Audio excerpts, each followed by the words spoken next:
Station and Houston. On the big loop, Dragon has exited the Keep Out sphere.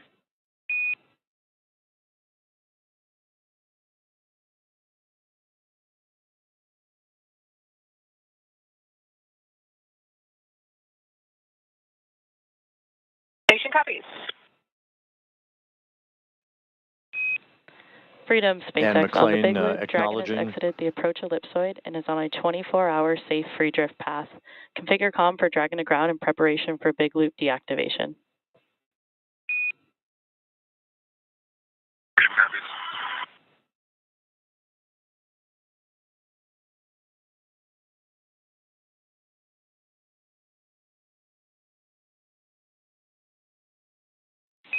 I'm Freedom SpaceX on the big loop. Premature call. We have exited the Keep Out sphere, but are still in the approach ellipsoid.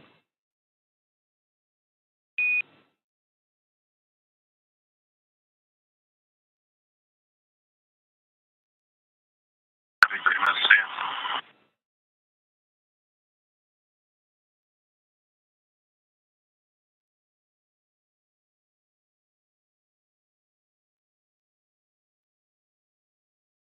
SpaceX, Freedom, come check on the hidden light. Freedom, we have you loud and clear. How us?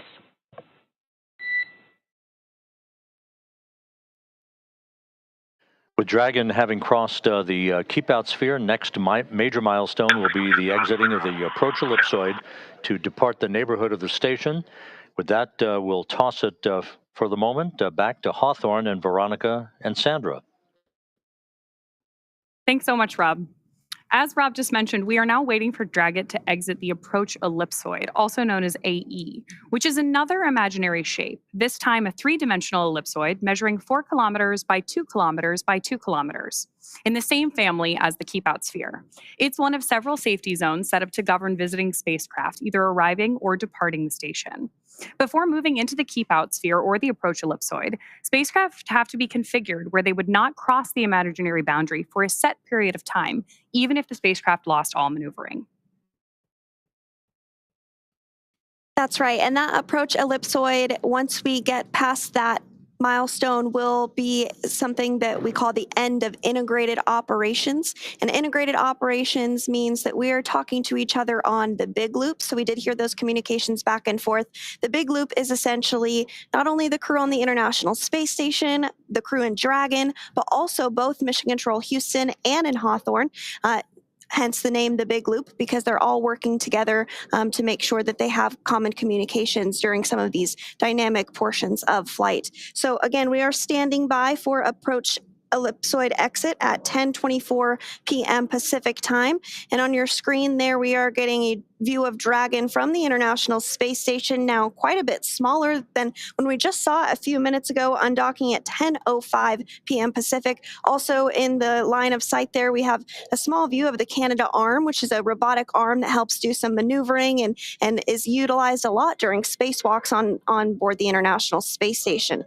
So to recap, the hatches between the International Space Station and Dragon were closed earlier today at 8:05 p.m. Pacific, 11:05 p.m. Eastern.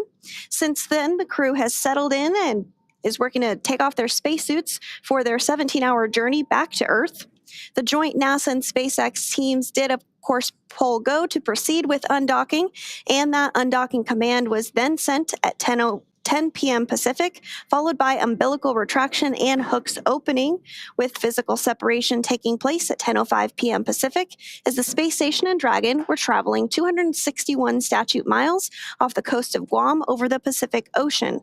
Dragon then completed 2 of 4 departure burns and has exited the Keep Out sphere, and we are now just minutes away from Dragon crossing the approach ellipsoid to set the spacecraft and Crew 9 up for their path back to Earth.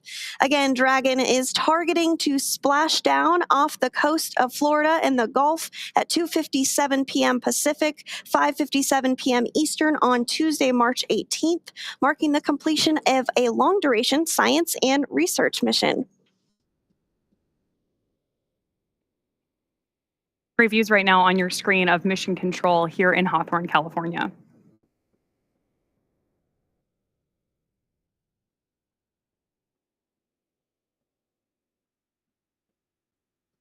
It looks like we're starting to get maybe some views there of Dragon as well. These views are being controlled by one of the flight controllers in Mission Control Houston called Cronus, and they help to make sure that the cameras are in position to view not only visiting vehicles that are arriving and departing, but also help to ensure that cameras are in position to get great Earth views, ensure that perhaps if we're flying over a natural disaster like a hurricane or a wildfire, they are ensuring that those great cameras on board the International Space Station are being put to good use to capture all of the science and research that we can aboard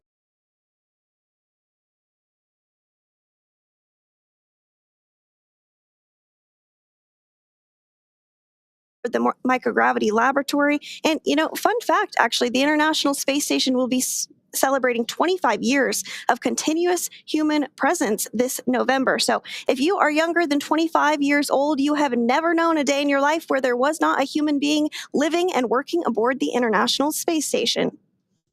That is so cool to me. It's just this amazing step forward for human exploration in space.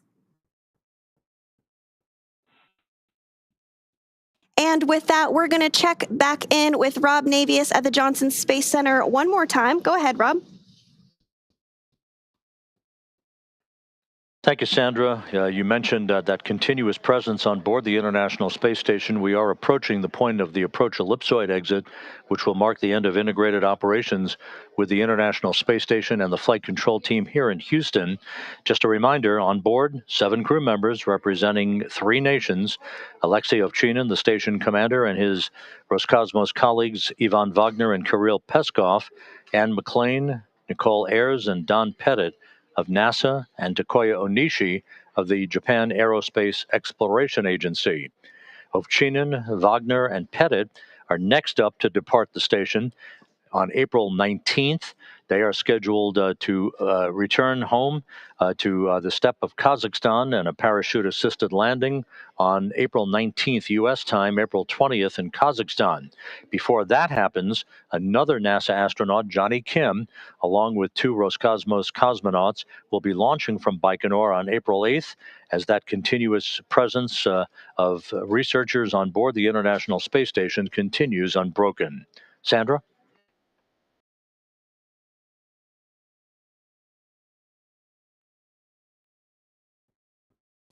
And thank you so much, Rob, for that update. We really appreciate you joining us here as you spent your evening in Mission Control Houston. Again, we are continuing to get these views following Dragon's undocking from the International Space Station at 10:05 p.m. Pacific time. That sets us up for a splashdown tomorrow afternoon at 2:57 p.m. Pacific time off the coast of Florida.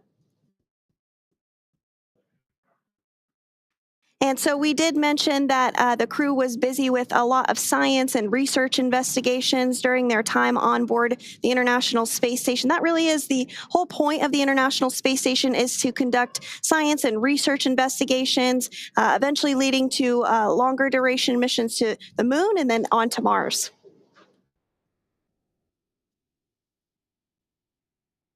We're, of course, standing by for any further communications from Crew 9 on board Dragon Freedom at this time. But it's a great opportunity for us to comment on some of the amazing science that Crew 9 conducted while they were on board the station. In total, Crew 9 completed more than 150 experiments, conducting over 900 hours of research. Following their splashdown tomorrow, some of those time-sensitive experiments will be among the first offloaded off the capsule and then returned to various research facilities across the country so that the science can continue. And in addition to that science, they also completed a few spacewalks, one of which was to actually swab the outside of the International Space Station for microorganisms to see if anything might potentially be able to survive the harsh environment of space, which is pretty interesting. Another one was a spacewalk to remove a radio frequency group, or the RFG. NASA astronaut Sunny Williams was able to successfully remove that, which was a big milestone for NASA. And as you mentioned, over 530 hours specifically dedicated to NASA science between NASA astronauts Butch Wilmore and Sunny Williams. So that just goes to show the great use that the microgravity lab has for science and research on the ground. I still can't get over that fact that you shared that it has been almost 25 years of continuous operation on board the ISS. That's amazing. Yes, over 270 people. On 2 for PMA 3 closeout photos. Go ahead, Ann. I just downlinked the card with all of the PMA 3 and IDA and Dragon Hatch photos, as well as Crew 9 departure. Those are on SSC 17. Copy, 1-7. And just want to clarify, also on 17, I did a whole series of kind of inspection documentation photos before departure, and then a series after departure per the instructions. So 2 different folders with before and after photos. We copy.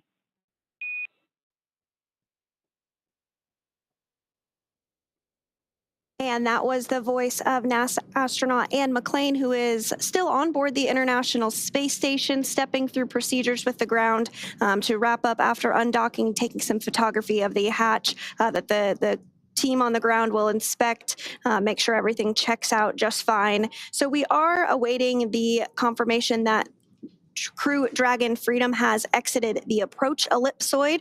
We're expecting that here in just a couple of seconds here, really. So we might hear that call out here shortly.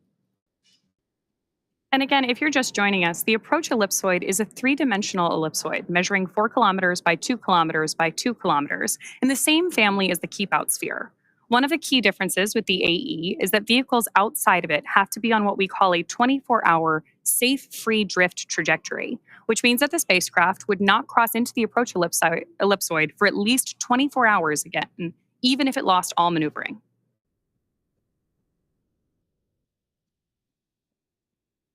That's exactly right. So we'll continue to stand by for that. Now, you may be wondering, what will the crew be doing during their 17-hour phasing? You did hear the call out earlier that they had to go to doff or take off their spacesuits. So they'll get settled in, have the opportunity to have a meal, and try and get some sleep before their targeted splashdown off the coast of Florida tomorrow afternoon at 2:57 p.m. Pacific time tomorrow afternoon.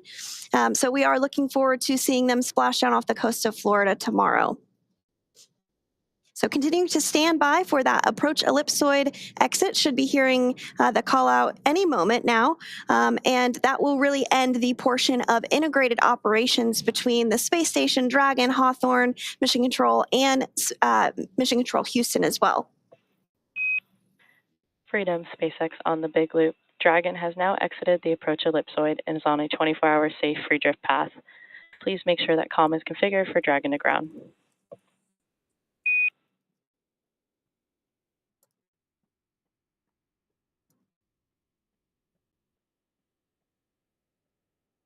And SpaceX Freedom on Dragon to ground. Understand we're altitude approach. Ellipsoid, 24-hour freedom.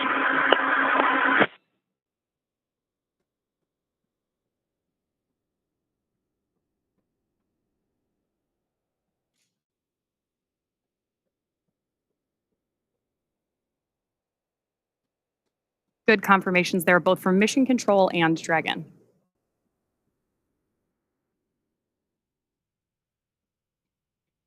And again, we did hear confirmation that Dragon Freedom has now exited the approach ellipsoid, or AE, which is that imaginary shape that's 3-dimensional ellipsoid measuring 4 kilometers by 2 kilometers by 2 kilometers in the same family as the keep out sphere. So one of the key differences with the AE is that vehicles outside of it have to be on what we call that 24-hour safe free drift trajectory. This means that the spacecraft would not cross into the approach ellipsoid for at least 24 hours, again, even if it lost all maneuvering. With that, Crew 9 has officially departed the International Space Station. As Sandra mentioned, it will take them about 17 hours until they make their way back to Earth. So the crew is currently settling, as Sandra mentioned, for a little bit of dinner, or maybe get their suits off before they take some time to rest before returning to Earth. Dragon is, of course, targeted to splash down off the coast of Florida tomorrow at 5:57 p.m. Eastern, 2:57 p.m. Pacific on March 18th, followed by the crew getting picked up at sea by a SpaceX recovery vessel. As they rest up, our teams here will continue to keep an eye on the weather to ensure a safe return for Dragon and our Crew 9 astronauts. And though our coverage here in Hawthorne today is wrapping up for now, we will turn it over to the NASA team in Houston to take us through the next phases of the Crew 9 mission. Our friends at the Johnson Space Center will provide continuous live audio-only coverage along Crew 9's journey home until we rejoin tomorrow. You can find the audio-only link by visiting nasa.gov/live and clicking the mission audio link, or by searching for NASA Mission Audio Live Feed on YouTube at go.nasa.gov/live-ISS.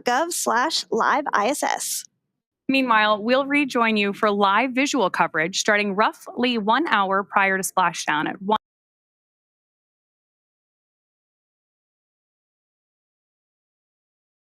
Our friends at the Johnson Space Center will provide continuous live audio-only coverage along Crew 9's journey home until we rejoin tomorrow. You can find the audio-only link by visiting nasa.gov/live and clicking the mission audio link, or by searching for NASA Mission Audio Live Feed on YouTube at go.nasa.gov/live-ISS. Meanwhile, we'll rejoin you for live visual coverage starting roughly 1 hour prior to splashdown at 1:45 p.m. Pacific. As always, you can find mission updates on X at NASA, at SpaceX, and on the web at nasa.gov. Thanks so much for watching. We'll see you and our Crew 9 astronauts soon.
Copy that. We are configured now correctly. SpaceX copies, we have you loud and clear. Also wanted to confirm that you heard we pulled go for depart burn 2, looking for your confirmation. Yep, we heard go, and we are following along. SpaceX copies all.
SpaceX Freedom with a question.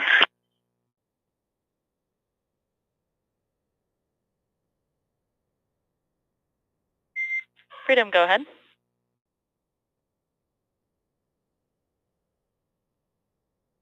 Yeah, I got handover training from Ann where they deployed their temp sensors on the uphill.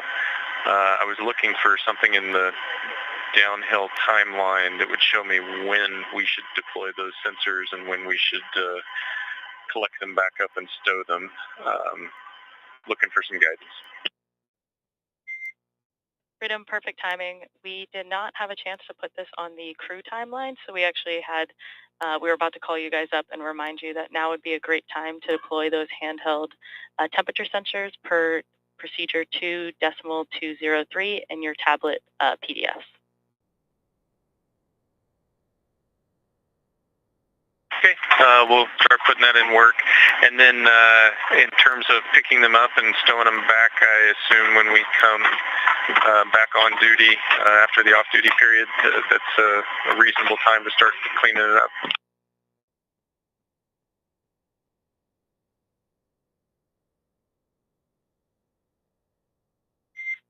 Affirm, Nick. We have a reminder to tell you guys to stow the handheld temp sensors at the end of your off-duty. And if you're ready, I actually have some information for your off-duty period if you're ready to copy.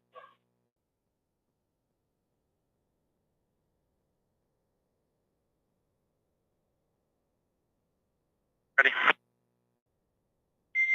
Tom, tomorrow for the end of your off-duty is looking a bit spotty. We want to make sure that we start deorbit prep on the right foot, so we're going to end off-duty an hour earlier. That will put crew off-duty ending at 1450 Zulu. How copy?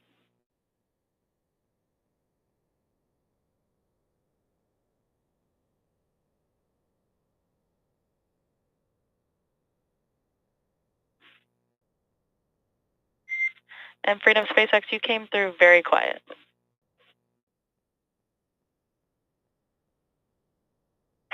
Okay, I'm going to talk a little bit louder. 1450 Zulu is end of off-duty. Affirm. And we got you loud and clear now.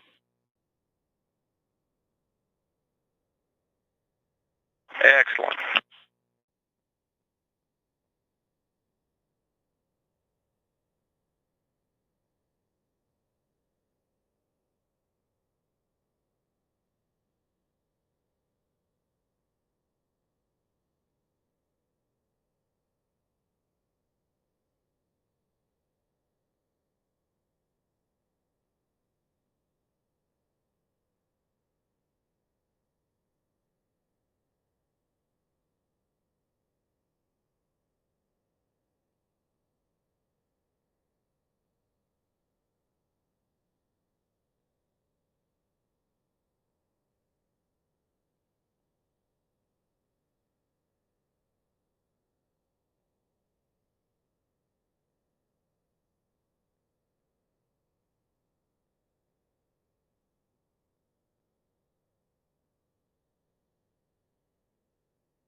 We are coming to you live from Mission Control Houston from the International Space Station Flight Control Room with live mission audio coverage as NASA's SpaceX Crew 9 makes their way through a 17-hour phasing period to eventually splash down off the coast of Florida. Coming up in about 6 minutes, we will have the Depart Burn 2, which will ultimately give Dragon and the crew the boost they need to return home. Right now, we are standing by to receive confirmation of the start of that burn. This burn will last about 44 seconds and will adjust the attitude of the spacecraft about 3 meters per second.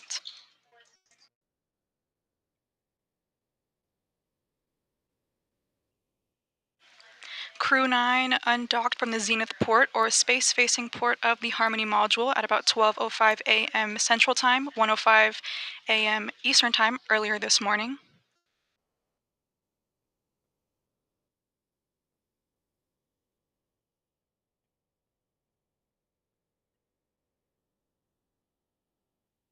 The Crew 9 quartet, NASA astronauts Nick Hague, Sunny Williams, Butch Wilmore, and Roscosmos cosmonaut Alexander Gorbanov conducted hundreds of science experiments and technology demonstrations that will benefit humanity back on Earth, as well as in the future as we look forward to exploring further beyond low Earth orbit. While on station, Crew 9 in total saw the arrival of 8 vehicles, as well as a departure of 8 vehicles.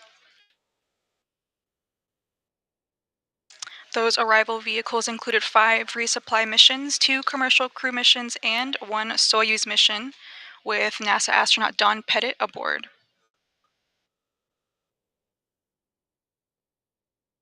Crew 9 saw the departure of 5 resupply vehicles as well, and 2 commercial crews and 1 Soyuz mission with Tracy Dyson.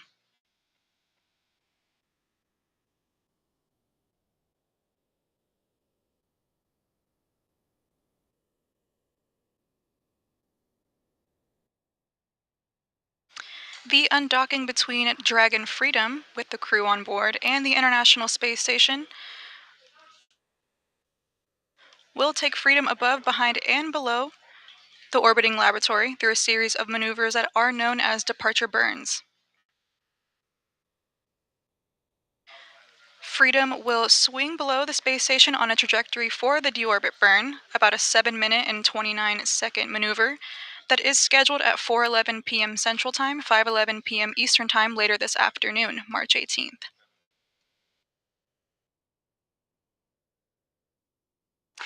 This burn will ultimately slow Dragon down by more than 50 meters per second, allowing it to drop out of orbit for a high-speed re-entry back into Earth's atmosphere and a parachuted assisted landing or splashdown off the coast of Florida.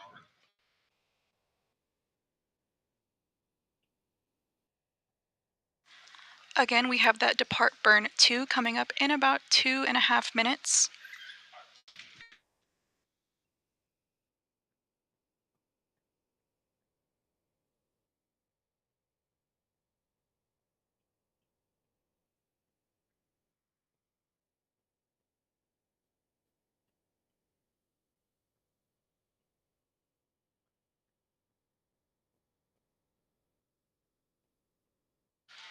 About 30 minutes ago, Dragon and the crew exited the approach ellipsoid, a 4 by 2 by 2 kilometer boundary around the space station. That approach ellipsoid exit was the burn that ultimately brought Dragon and the crew outside of that keep-out sphere and will ultimately begin the phasing period for NASA's SpaceX Crew 9.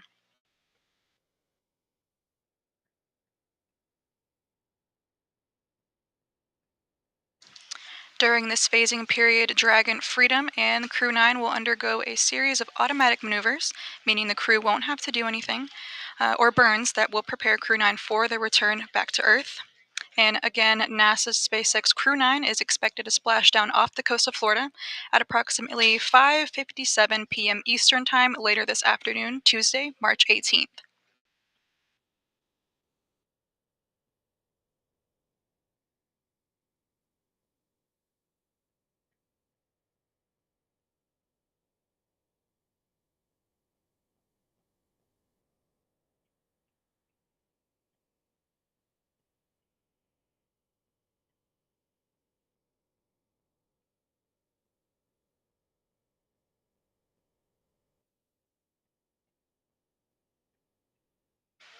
And we are standing by to hear confirmation of Depart Burn 2 coming up in about 50 seconds here.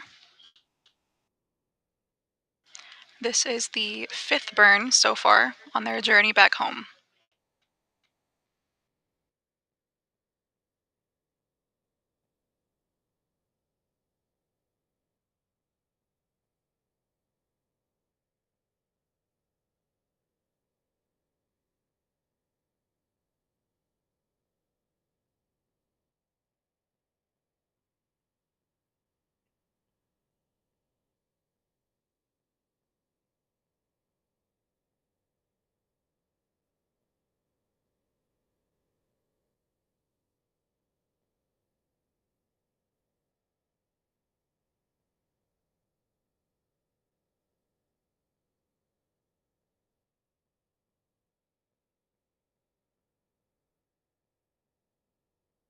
And we just heard confirmation that Depart to Burn is indeed in progress.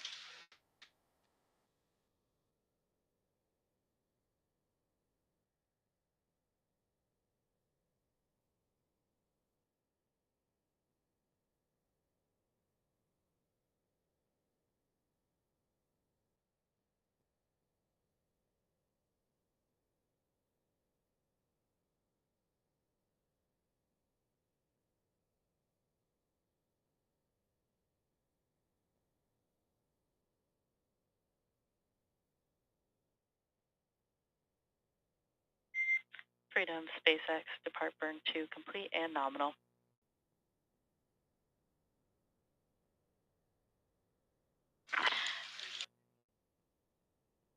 As you just heard, we just received confirmation of a nominal Depart to Burn lasting about 44 seconds and adjusting the attitude of the spacecraft about 3 meters per second.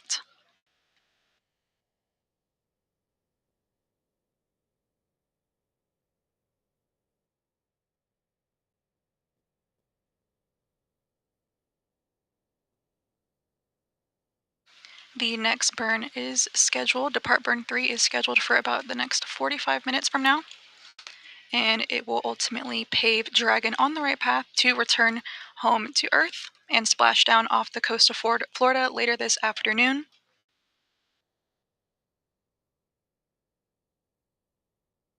We are currently in mission audio coverage and will be live on NASA Plus, the agency's website, as well as social media, beginning at 3:45 p.m. Central Time, 4:45 p.m. Eastern Time, for coverage of NASA's SpaceX Crew 9 re-entry and splashdown. We will be providing... SpaceX, I have 3 items/reminders for you. Please report when ready to copy.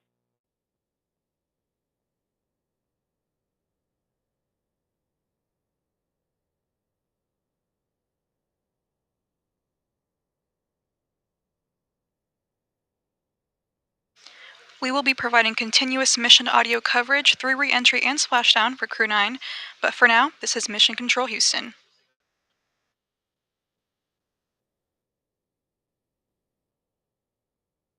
SpaceX, I'm ready to copy. Alrighty, Freedom, I have 3 items for you. Number 1, you guys had a really busy day on station, so we wanted to delay letting you know that we had a minor finding about the ISS water bags for fluid loading. Ground teams discovered that the 250 milliliter water bags are underqualified for splashdown loads on Dragon, and if they're not consumed, they might leak into Dragon structural components. This is not a safety risk for your mission, but would be undesirable for cabin refurbishment progress.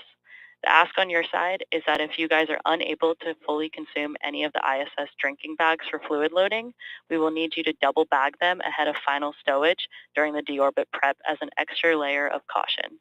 How copy?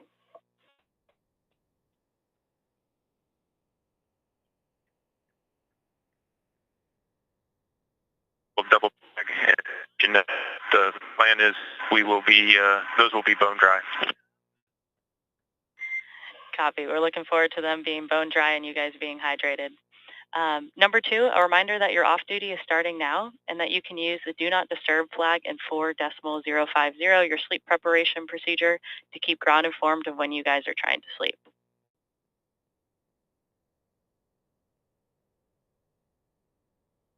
Okay, liberal use of the do not disturb authorized. Copy. And finally, a question for you. Ground would like to know if you would like a PMC ahead of off-duty.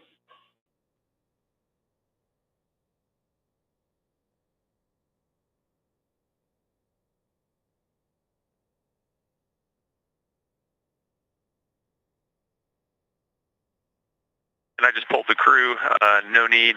We can waive the PMC before off-duty. SpaceX copies, and when able, please provide a status on the handheld temperature sensor deployment.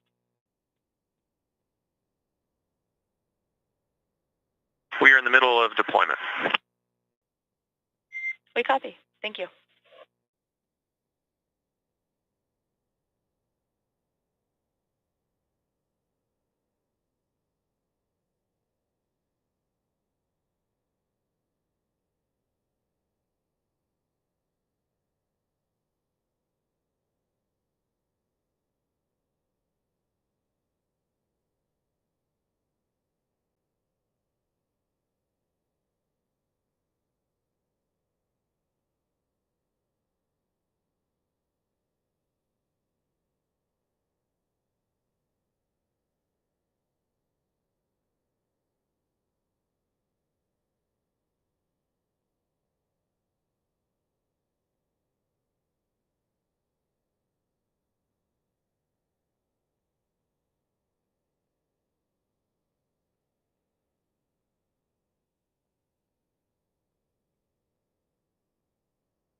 If you are just now joining us, we are live from the International Space Station Flight Control Room here at NASA's Johnson Space Center's Mission Control Houston.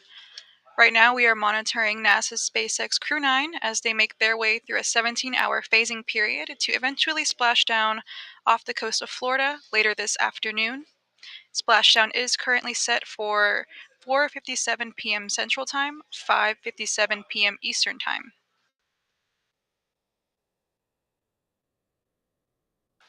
Crew 9 undocked from the International Space Station, the Zenith port or space-facing port of the Harmony module, about an hour and a half ago. NASA astronauts Nick Hague, Sunny Williams, Butch Wilmore, and Roscosmos cosmonaut Alexander Gorbanov conducted hundreds of science experiments while on the space station.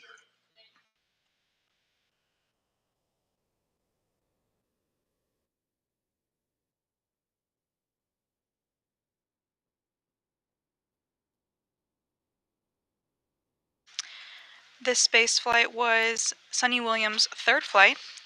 She has a total of 608 days in space, the second most by an American astronaut, surpassing Peggy Whitson, who had 675 days in space.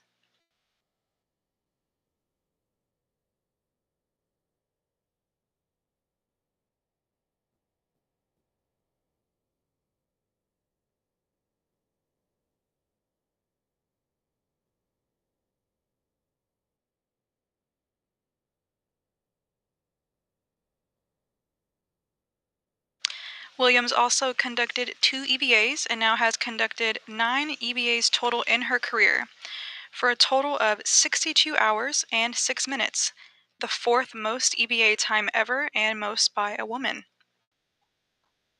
Butch Wilmore has totaled 464 days on his third spaceflight. He conducted 1 spacewalk and now has conducted 5 total spacewalks in his career, for a total of 31 hours and 2 minutes.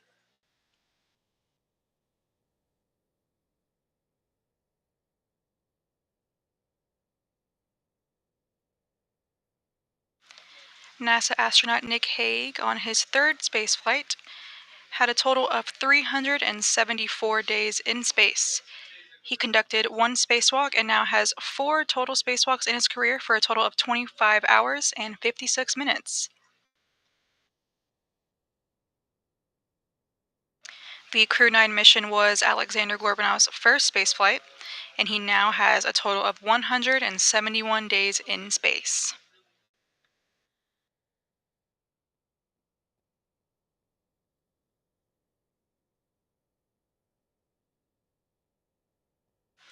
Coming up in approximately 20 minutes, we will have Depart Burn 3 underway, which will ultimately give Dragon, Freedom, and the crew the boost they need to return home. We are currently standing by to receive confirmation of the beginning of that burn. Freedom SpaceX, ground is pulled go for Depart Burn 3. And you just heard that we have a go for Depart Burn 3. And we can report that the temperature sensors have successfully been deployed. Copy on the temperature sensors successfully being deployed. We'll be looking for the serial number associated with each location.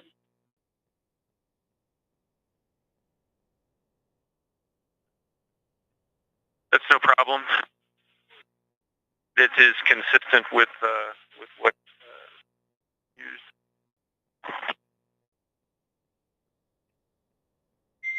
Copy. We'll be ready to copy those when ready. Okay, so for the temp and humidity sensors, serial number 1101 is in the CCMK. Serial number 1102 is on the side hatch handrail. 1103 is under C2. Globe temp sensors, serial number 1002 is on the C2 armrest. Serial number 1001 is velcroed to C2 between C2 and 3.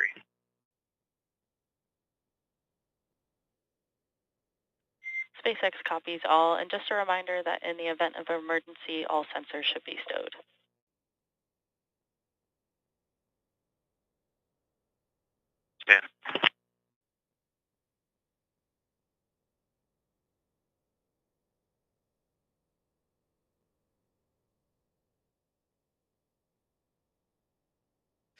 So as you just heard, we do have a go for Depart Burn 3, which will be underway in about 17.5 minutes or so. This will ultimately give Dragon the boost they need to eventually splash down later this afternoon. This burn will last about 64 seconds, just over a minute, and will adjust the attitude of the spacecraft about 4 meters per second.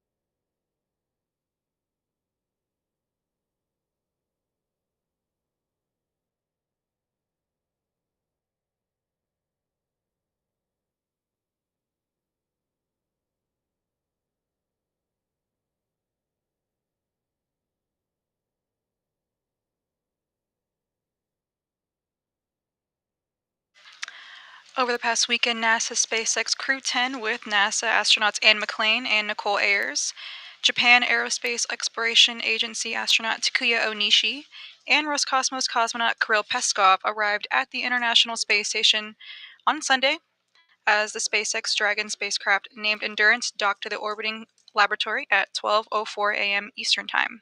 And SpaceX Freedom. Go ahead, Freedom.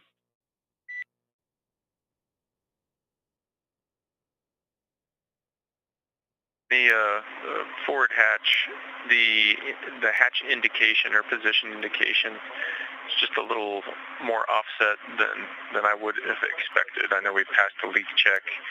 I took a picture of it just so that we could try to fix that on future flights, but it's probably a quarter inch short of the closed indication.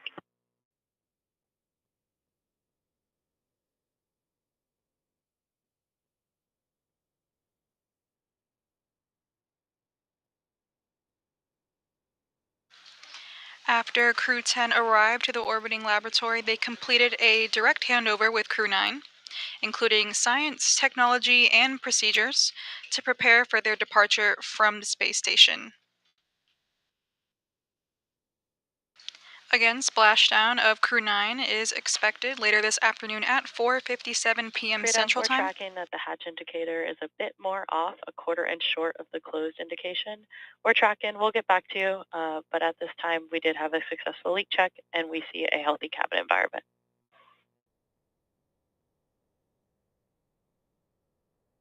I'm comfortable. It's just wanted to know and see if it's something we could fix in the future, on future missions.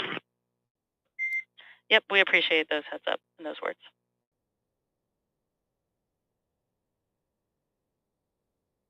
And as you just heard, the crew aboard Dragon Freedom, that was NASA astronaut Nick Hague, having conversation with flight controllers at the SpaceX Mission Control in Hawthorne, California. Flight control teams here in Mission Control Houston, as well as in Hawthorne, California, are continuing to monitor Dragon Freedom and NASA SpaceX. And Freedom SpaceX for follow-up question.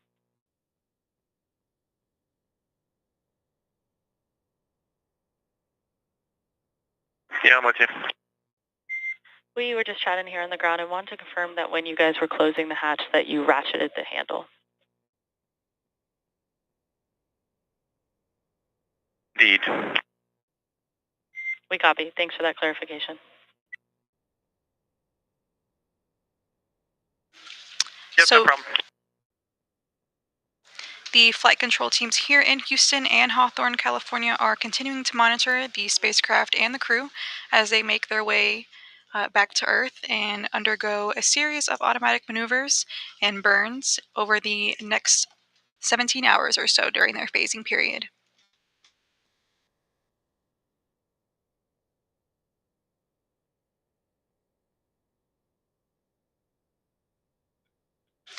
Again, we are expecting that Depart Burn 3 to happen in about 13 minutes or so. This burn will last just over a minute.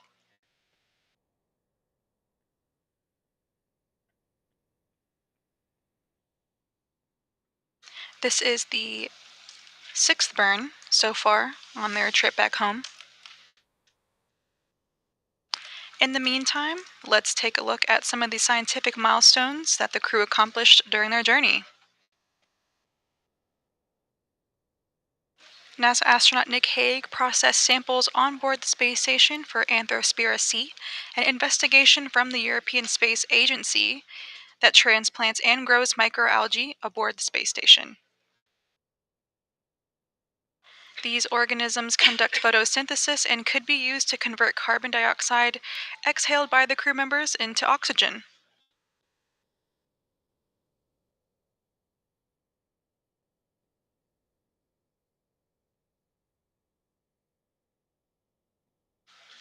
This experiment helped maintain a safe atmosphere inside the spacecraft and could also help provide fresh food on long-duration space missions in the future.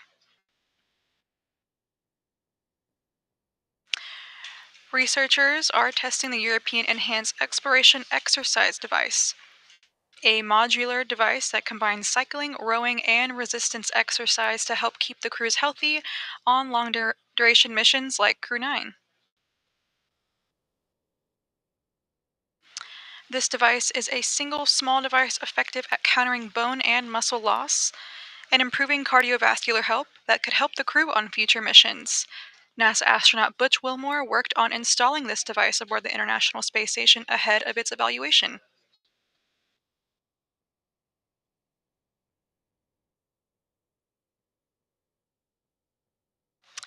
Crew 9 also grew red romaine lettuce in the International Space Station's Advanced Plant Habitat, studying how different moisture levels affect the microbial communities in plants and water. These results could show how less than ideal conditions affect plant growth and help scientists design systems to produce safe and nutritious food for crew members during long duration missions and deep space exploration.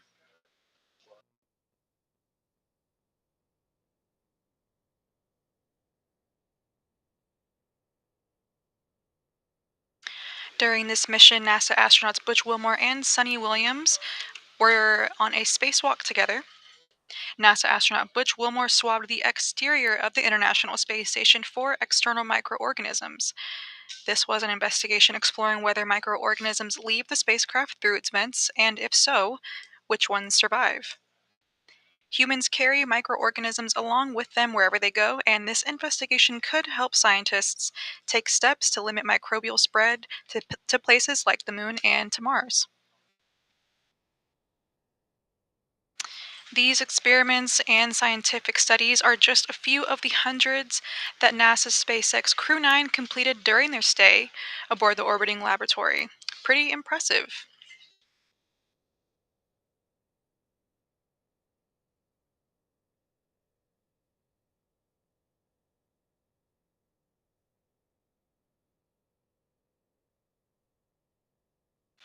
We will be providing mission audio updates throughout Crew's 17-hour phasing period as we look forward to their return later this afternoon. Coming up in 9 minutes is that Depart Burn 3, and we are just awaiting confirmation of the start of that burn, and we will return back once we hear that confirmation. For now, this is Mission Control Houston.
And that Depart Burn 3 is currently underway.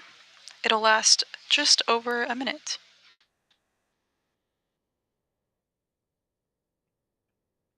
We'll await confirmation of the completion of that burn.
And we just heard confirmation of a nominal burn for Depart Burn 3.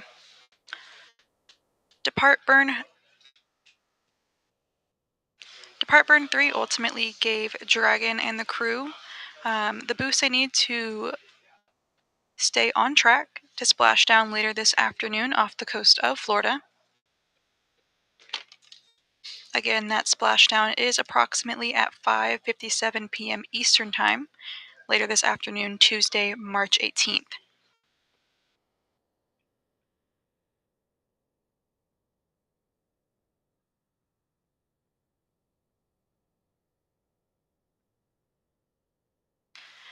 The next burn that we can be expecting is a departure phase burn. This burn will occur a little after 4 a.m. Central Time, 5 a.m. Eastern Time, and will ultimately pave the way for Dragon to be on track to continue with the deorbit burn. The deorbit burn is a 7-minute 29-second braking maneuver that is scheduled at 4:11 p.m. Central Time.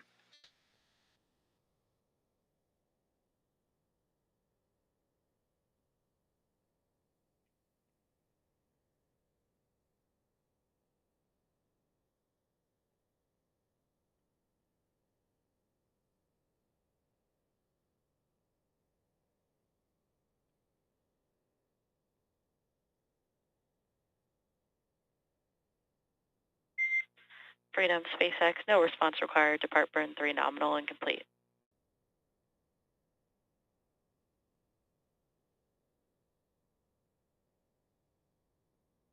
And you just heard that confirmation of a nominal Depart 3 burn yet again.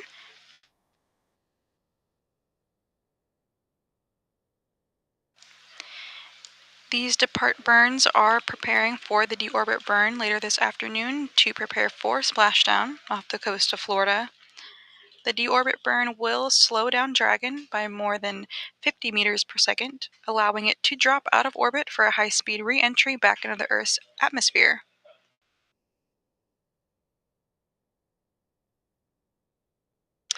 This will then lead to a parachute-assisted splashdown off the coast, again at approximately 5:57 p.m. Eastern Time later this afternoon.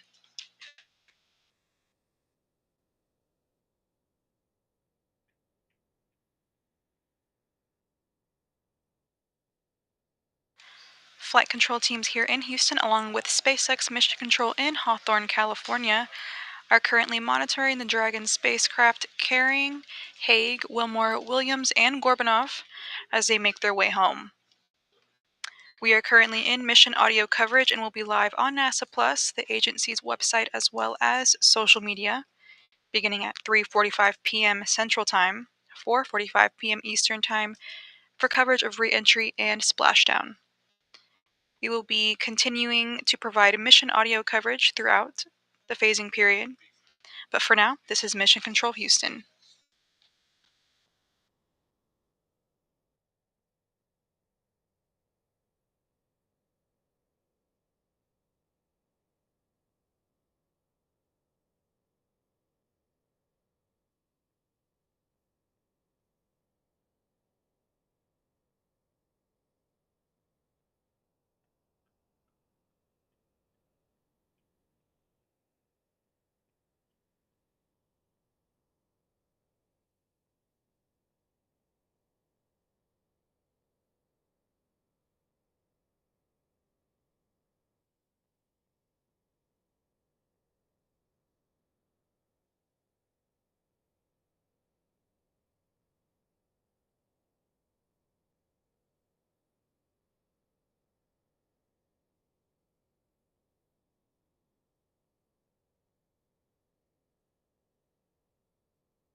If you are just now joining us, we are live providing mission audio updates here in the International Space Station Flight Control Room at NASA's Johnson Space Center here in Mission Control, Houston. We are currently monitoring NASA's SpaceX Crew 9 mission as they make their way through a 17-hour phasing period to eventually splash down off the coast of Florida later this afternoon. Splashdown at the moment is set for 4:57 p.m. Central Time, 5:57 p.m. Eastern Time, again off the coast of Florida.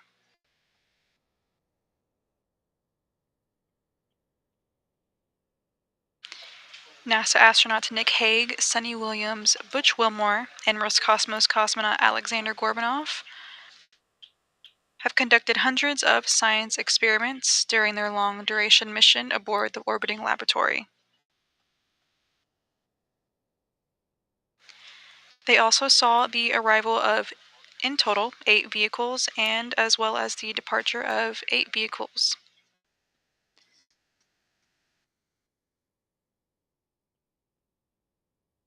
Williams and Wilmore had a mission duration of 286 days on the International Space Station.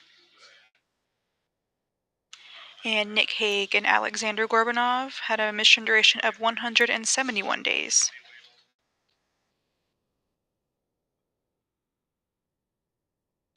NASA's SpaceX Crew 9 was the 44th Dragon mission to the International Space Station.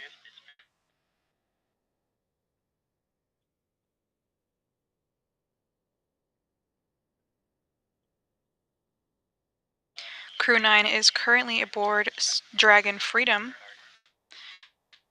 This is Freedom's 4th flight and previously flew NASA's SpaceX Crew 4, Axiom Mission 2, and Axiom Mission 3.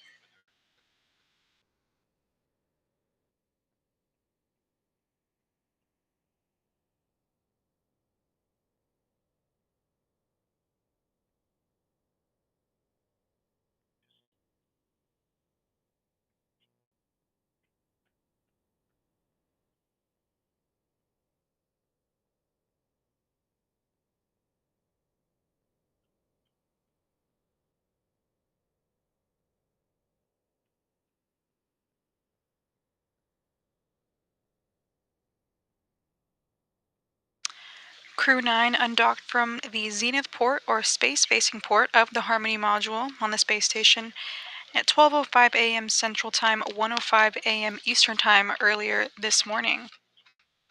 Again, their splashdown is set for later this afternoon for 4:57 p.m. Central Time, 5:57 p.m. Eastern Time, and that time is approximate.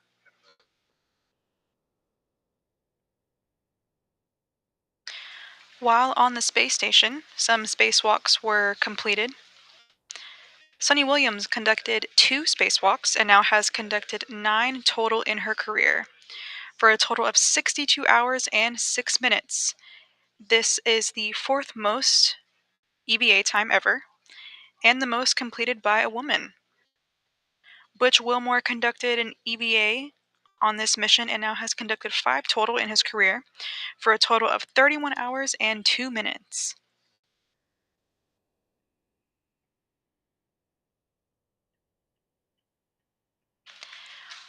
Crew 9's Nick Hague conducted 1 spacewalk on this mission and now has conducted 4 total in his career, totaling 25 hours and 56 minutes.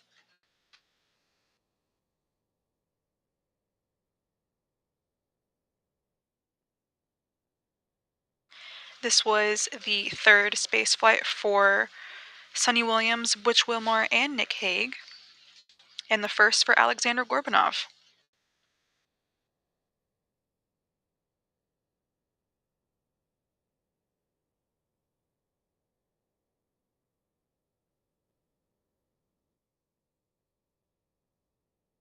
So far, we've seen the completion of about 6 automatic maneuvers or burns that are ultimately paving Dragon Freedom on the right path to splashdown off the coast of Florida this afternoon. All of these burns are preparing for the deorbit burn that is currently scheduled for 4:11 p.m. Central Time, 5:11 p.m. Eastern Time later this afternoon. And this deorbit burn will slow Dragon down more than 50 meters per second and will allow it to drop out of orbit for high-speed re-entry back into Earth's atmosphere, bringing Crew 9 home.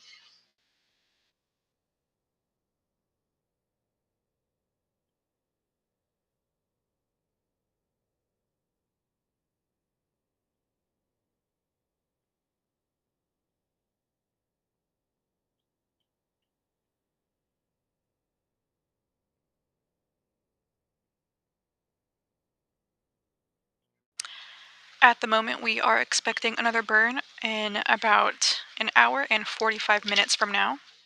This will be the departure phase burn and will last, and will move Dragon about 23 miles, again to pave that path and put Dragon on the right journey to return home.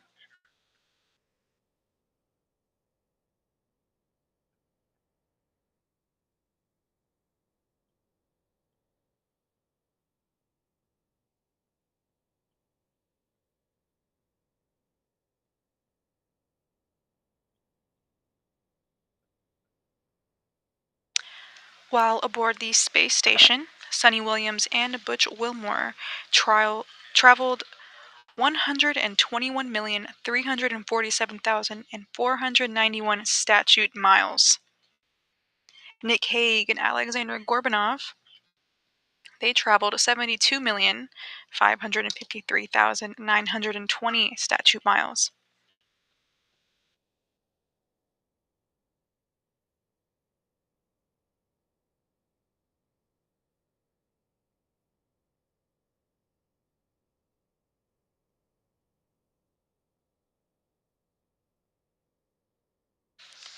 As we wait for the next burn coming up at about 4 a.m., 4:02 a.m. Central Time, 5:02 a.m. Eastern Time, let's get to know the crew a little bit.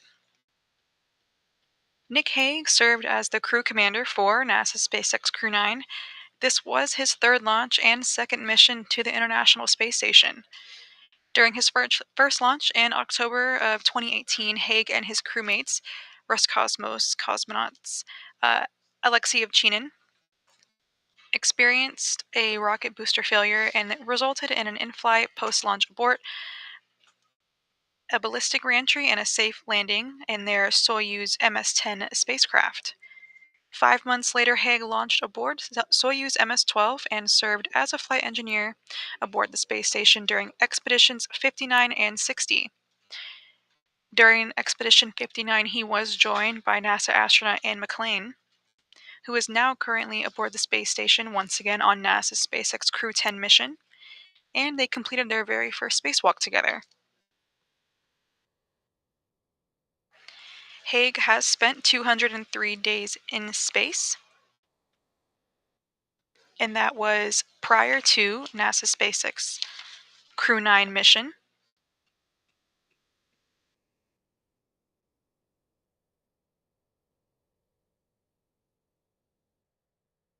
He was born in Belleville, Kansas, and earned a bachelor's degree in astronautical engineering from the United States Air Force Academy and a master's degree in aeronautical and astronautical engineering from the Massachusetts Institute of Technology.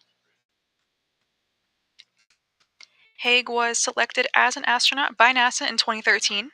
He's an active duty colonel in the U.S. Space Force and completed a developmental rotation at the Defense Department, as well as served as the Space Force's Director of Test and Evaluation.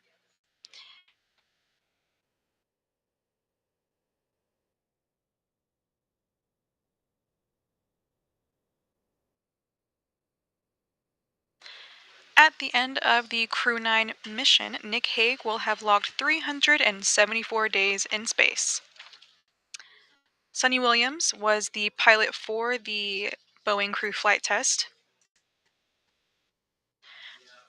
Before her time on this mission, she had spent 322 days across two missions, Expedition 14 and 15 in 2006 through 2007, and Expedition 32 and 33 in 2012. She's from Massachusetts and also conducted 7 spacewalks prior to Crew 9. She conducted 2 EVAs during the Crew 9 mission and now has 9 EVAs total in her career for a total of 62 hours and 6 minutes. She graduated with a bachelor's degree in physical science from the U.S. Naval Academy before obtaining her master's degree in engineering management from the Florida Institute of Technology. In total, Sunny has logged more than 3,000 flight hours in over 30 different aircraft and is set to return home later this afternoon.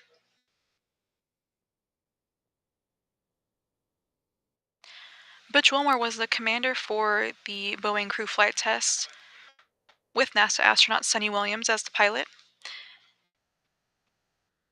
This was his 3rd spaceflight and now has totaled 464 days in space after his current mission to the International Space Station.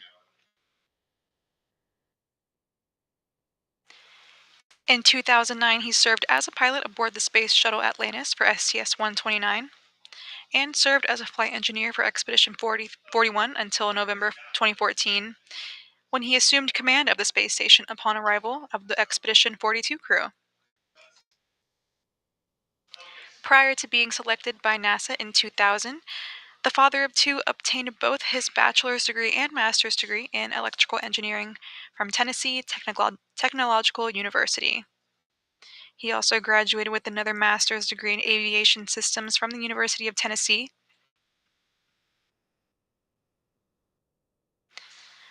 He also is a graduate of the United States Naval Test Pilot School and has completed 4 operational deployments during his tenure as a fleet naval officer and aviator.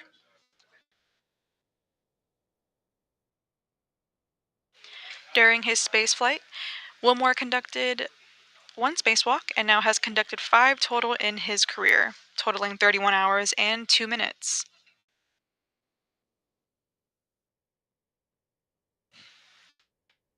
Alexander Gorbanov, the Roscosmos cosmonaut, embarked on his first trip to the space station as a mission specialist for Crew 9.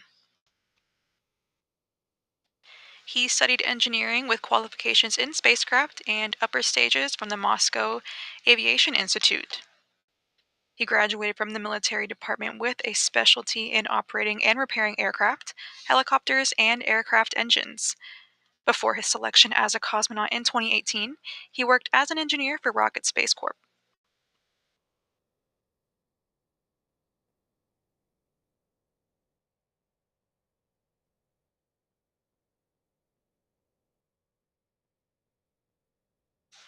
During the Crew 9 mission, Alexander Gorbanov has a total of 171 days in space.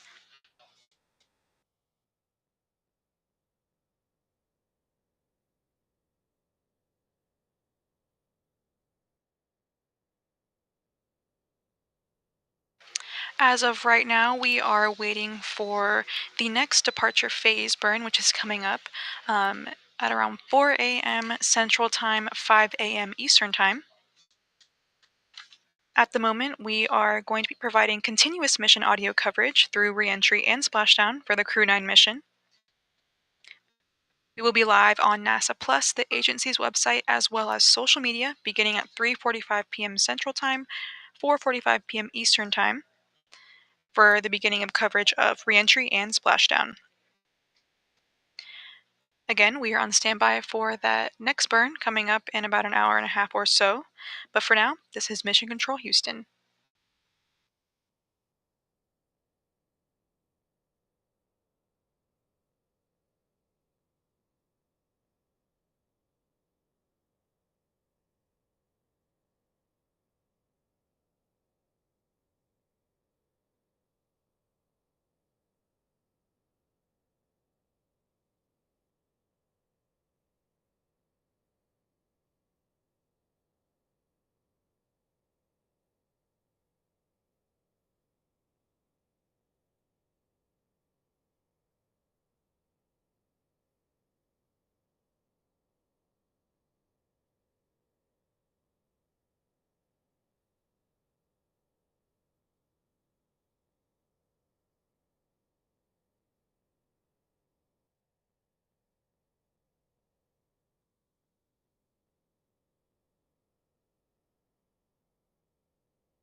If you are just now joining us, we are live providing live mission audio coverage of NASA SpaceX Crew 9 as they're making their way back home to Earth through a 17-hour phasing period, eventually splashing down off the coast of Florida later this afternoon.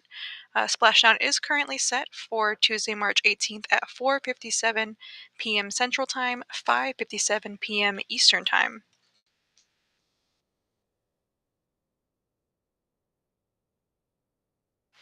At this moment, the International Space Station is currently flying south of Asia across the Indian Ocean. And aboard Dragon Freedom, the Crew 9 crew members are currently off duty. They undocked at 12:05 a.m. Central Time, 1:05 a.m. Eastern Time earlier this morning from the Zenith port, or the space-facing port of the Harmony module on the space station. Dragon has gone through a series of automatic maneuvers, or burns, that have paved the path for Dragon Freedom to bring the crew and the spacecraft back home to Earth later this afternoon.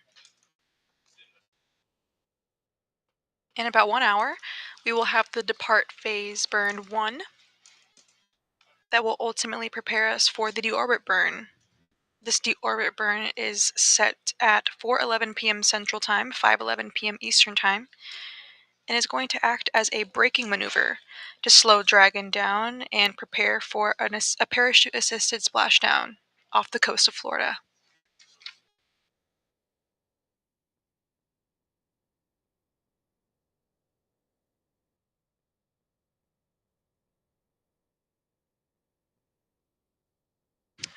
Butch Wilmore and Sunny Williams launched on the Boeing Freedom SpaceX for hatch troubleshooting.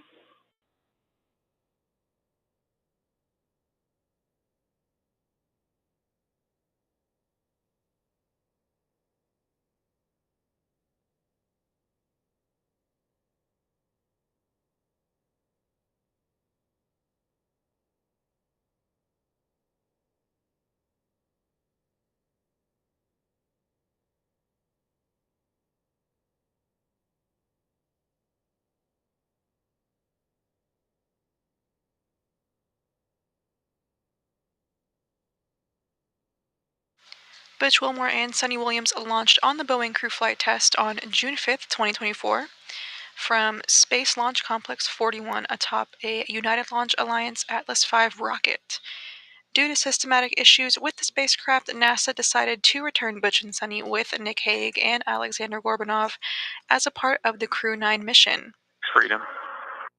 Did you call? Freedom, we did. Apologies for waking you up, but we have a couple questions about the hatch status, and we would like to confirm that status before deorbit.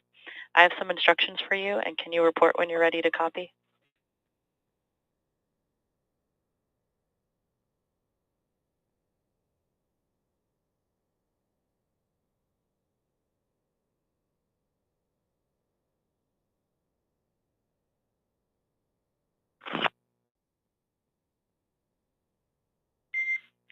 For starters, we just want to remind you that you're currently in a safe configuration and that there's no credible way to open the hatch with the delta pressure.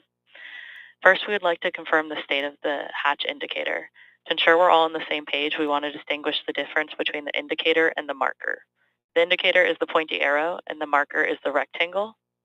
Earlier, you called down that the indicator is about 1/4 of an inch off the marker, but we're looking to confirm if the base of the indicator aligns with the marker. How copy?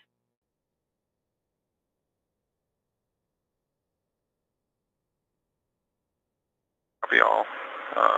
The indicator, actual part that moves from the open to the close, is what comes up short of the marker. And understand we're in a safe config. Copy. And just to be clear, the non-pointy end of the indicator, does that align with any part of the marker?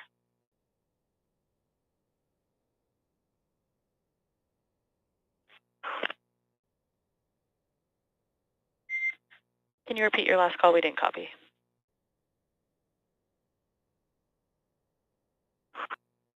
negative. There's no part of the indicator that aligns marker. We copy. Based off that, we would like you to deploy the hatch handle and continue to crank the handle until it ratchets, and then carefully stow the handle to ensure that the handle position does not change. Following these actions, we'll be looking for you to report the hatch indicator status. How copy?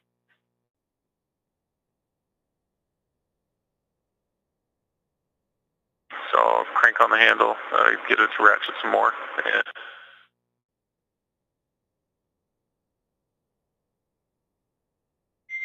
Affirm on cranking on the handle to see if it ratchets.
And Freedom SpaceX, we had a brief loss of comm, but we are with you and waiting, standing by for that hatch indicator status post deploying the handle and continuing to crank.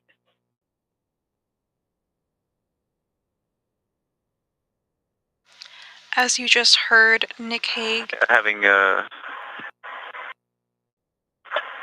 was able to rotate it another full turns, and then it ratcheted, and the indicator.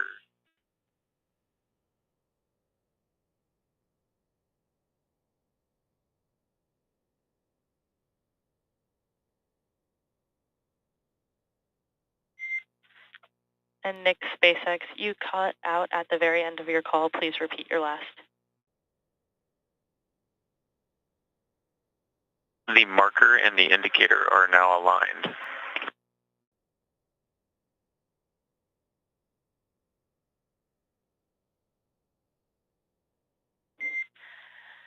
Dragon SpaceX, we copy that the indicator and the marker are now aligned. Again, we apologize on waking you up, but appreciate this. You are now go back to bed. I hope that you have some sweet dreams and good rest. Thanks. And as you just heard, the SpaceX teams from Hawthorne, California, and Nick Hague aboard Dragon Freedom real-time worked through a alignment on the hatch of Dragon. The crew is currently in a safe configuration, but of course teams are just constantly monitoring the crew and the spacecraft to ensure safety.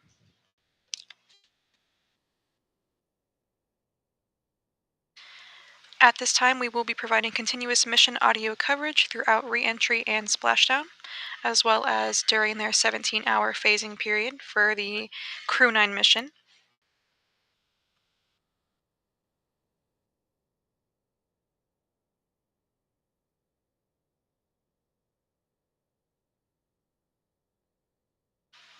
Coverage of re-entry and splashdown will begin at 3:45 p.m. Central Time, 4:45 p.m. Eastern Time. That will be live on NASA Plus, the agency's website, as well as social media. For now, this is Mission Control Houston.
This is the International Space Station Control Room live from NASA's Johnson Space Center Mission Control. Right now, Crew 9 members Nick Hague, Alexander Gorbanov, Butch Wilmore, and Sunny Williams are currently in their scheduled sleep period as they make their way back to Earth. Once the crew splashes down at 4:57 p.m. Central, 5:57 Eastern, recovery begins with medical evaluations and progression through exercises that improve mobility, balance, flexibility, aerobic conditioning, strength, endurance, and the body's ability to sense its position and movement. Before each mission, astronauts undergo a series of medical tests to establish a pre-flight baseline using key health parameters, including aerobic fitness, agility, strength, and endurance. These pre-flight measures and routine health monitoring while on board the space station help NASA's astronaut strength and conditioning specialists customize and adjust astronauts' exercise plans to optimize performance. The returning astronauts undergo the same pre-flight tests to assess their health status. These results inform a personalized reconditioning program to restore their physical performance safely and progressively to their pre-flight baseline. The astronaut strength and conditioning specialists tailor each rehabilitation plan based on the astronaut's condition, test results, and medical status. As crew members advance through the post-flight program, each aspect of their functional recovery is carefully monitored and addressed to ensure a smooth transition to daily life and prepare them for future missions. In about 30 minutes, the vehicle will undergo a depart burn phase 1, bringing them closer to their splashdown by putting the Dragon spacecraft at the correct altitude and distance away from the space station to prep for deorbit burn. We will be providing continuous mission audio coverage through reentry and splashdown for NASA's SpaceX Crew 9 mission. But for now, this is Mission Control Houston.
you are just now joining us, we are live from the International Space Station Flight Control Room, providing live audio mission updates for NASA's SpaceX Crew 9 mission.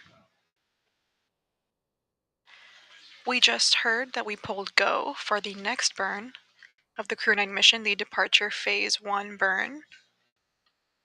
This burn will put Dragon at the correct altitude and distance away from the International Space Station to prep for the deorbit burn. The depart phase burn 1 is the 7th out of 10 burns to ultimately prepare Dragon Freedom and Crew 9 for their return home. That burn is set to happen in the next 18 minutes. Now we just wait for confirmation of the start of that burn.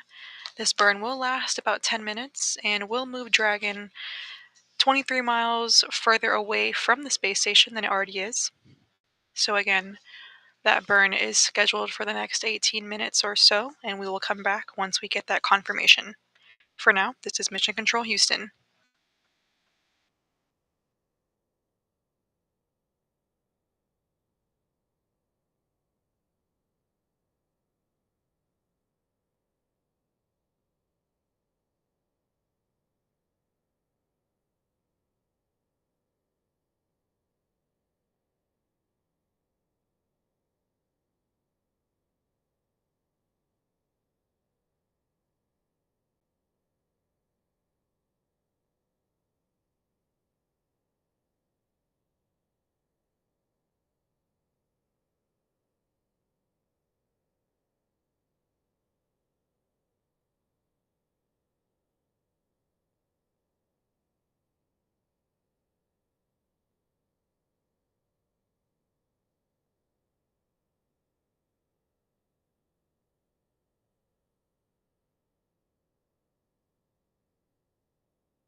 We have about 4 minutes left until the beginning of the departure phase burn 1.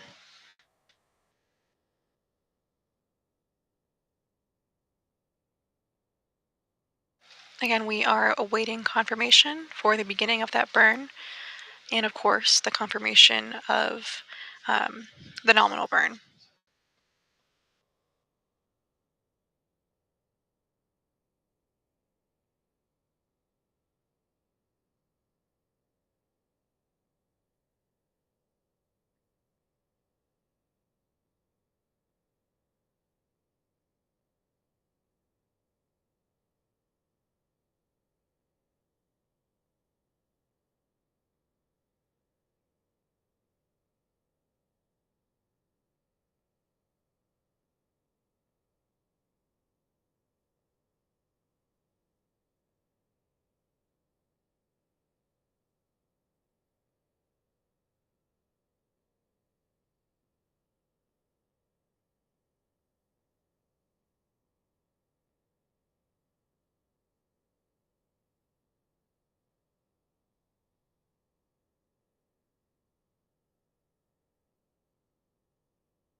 About 20 seconds until the burn starts.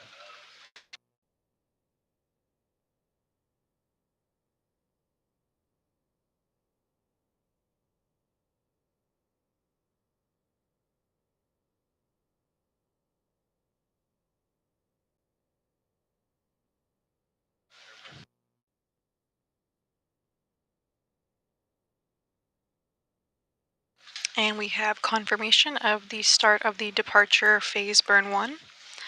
This burn is the longest burn out of all of the 10 scheduled for NASA's SpaceX Crew 9 mission returning to Earth. A departure phase burn 1 is about 10 minutes in duration, and we'll adjust Dragon and put it at the correct altitude and distance away from the International Space Station to prep for deorbit burn, which is scheduled about 12 hours or so from now. The departure phase burn 1 will move Dragon about 23 miles in altitude and distance.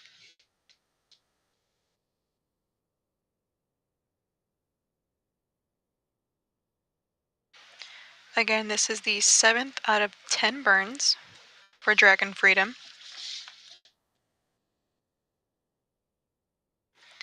And the undocking between Freedom and the International Space Station will ultimately take Dragon above, behind, and below the orbiting laboratory through a series of maneuvers known as departure burns. We've gone through departure burns 0 through 3 and are now in the next two departure phase burns, and that's departure phase burn 1 and departure phase burn 2.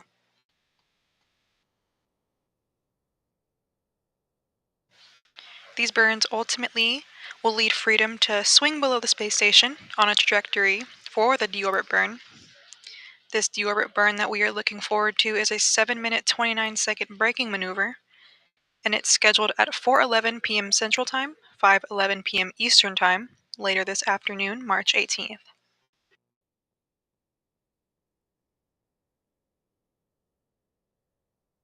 The deorbit burn is an important burn on this mission, as this burn will slow Dragon down by more than 50 meters per second, allowing Dragon to drop out of orbit for a high-speed re-entry back into the Earth's atmosphere and prepare for a parachute-assisted splashdown off the coast of Florida.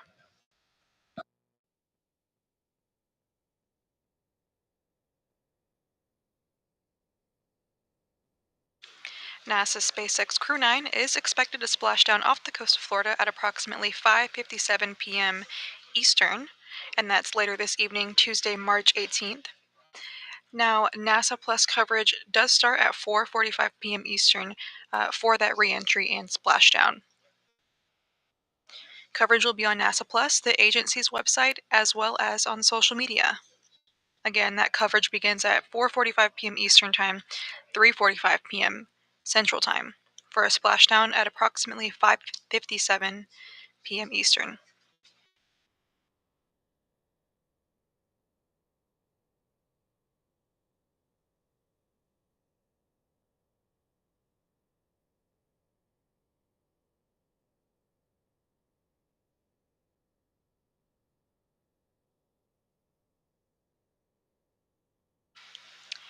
So we are on standby to receive confirmation of the completion of this departure phase burn 1.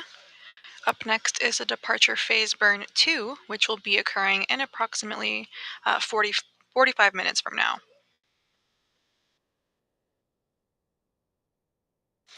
The departure phase burn 2 is not as long as the departure phase burn 1. Again, departure phase burn 1 is the longest burn out of all of the 10 we are expecting to receive today.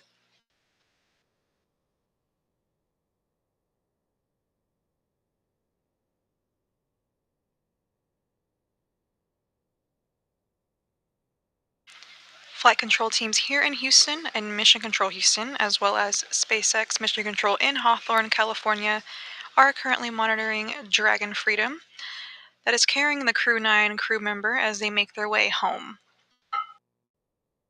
We are currently in mission audio coverage, and again, we'll be live on NASA Plus, the agency's website, as well as social media, beginning at 3:45 p.m. Central Time, 4:45 p.m. Eastern Time, again for coverage of re-entry and splashdown.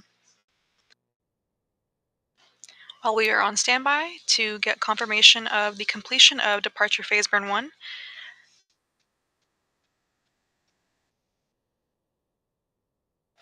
we will be providing continuous mission audio coverage, but for now, this is Mission Control Houston.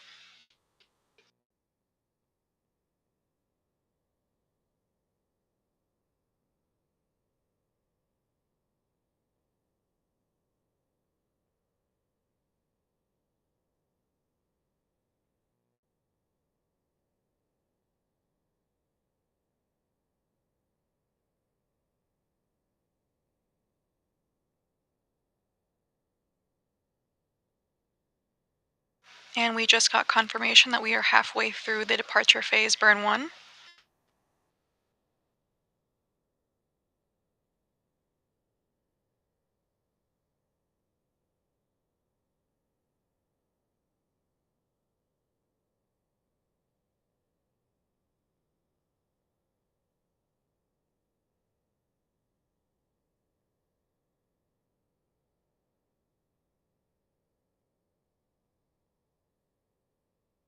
On your screen, you are seeing the International Space Station view from about 250 miles above Earth, traveling just below South America.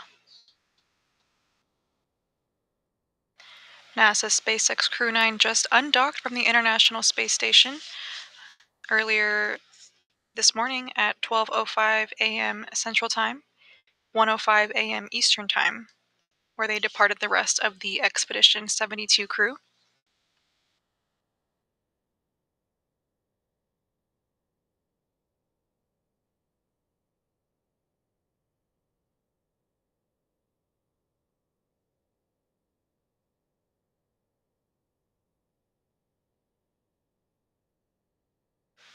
NASA astronauts Nick Hague, Sunny Williams, Butch Wilmore, and Roscosmos cosmonaut Alexander Gorbanov spent a long-duration mission along the orbiting laboratory, performing science experiments and technology demonstrations that will benefit us here back on Earth, as well as in the future as we look forward to exploring further through our Artemis program, going back to the Moon and eventually Mars. Sunny Williams and Butch Wilmore had a mission duration of 286 days at the time of the Crew 9 splashdown. Later this afternoon, that is about 9.5 months. Nick Hague and Alexander Gorbanov had a 171-day mission, and that's almost 6 months.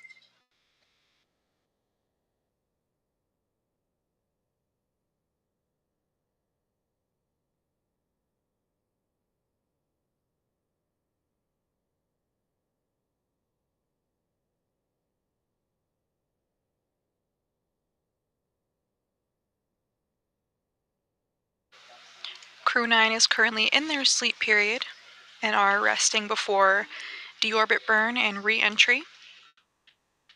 Again, deorbit burn is scheduled in about 12 hours from now, with splashdown occurring at 4:57 p.m. Central Time, 5:57 p.m. Eastern Time, approximately, off the coast of Florida. And we are on standby to hear about the completion of the Depart Phase 1 burn.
And we just heard confirmation of a completed nominal depart phase burn 1.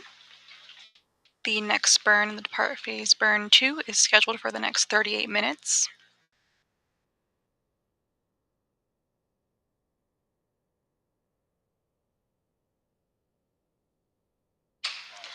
We just completed the 7th burn out of 10 that we are expecting and are looking towards the 8th burn.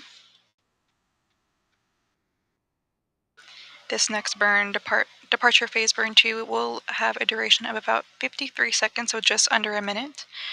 And we'll change the altitude and distance away from the International Space Station at a rate of about 5 meters per second.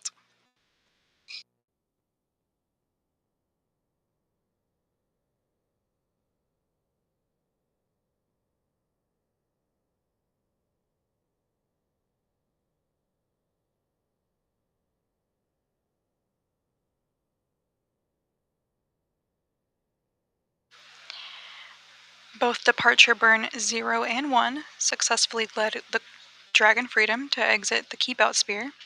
That's the imaginary boundary about 200 meters in radius around the space station. It's one of several safety zones. And depart burns 2 and 3 push Dragon on the right path for their return home. Now we have undergone departure phase burn 1 and soon to be departure phase burn 2 that are ultimately correcting that altitude and distance away from the International Space Station to prepare for deorbit burn and eventually splashdown, bringing our Crew 9 astronauts home. We will be providing continuous mission audio coverage.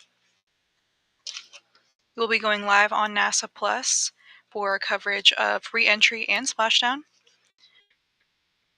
Coverage begins at 3:45 p.m. Central Time, 4:45 p.m. Eastern Time, with splashdown at approximately 4:57 p.m. Central Time, 5:57 p.m.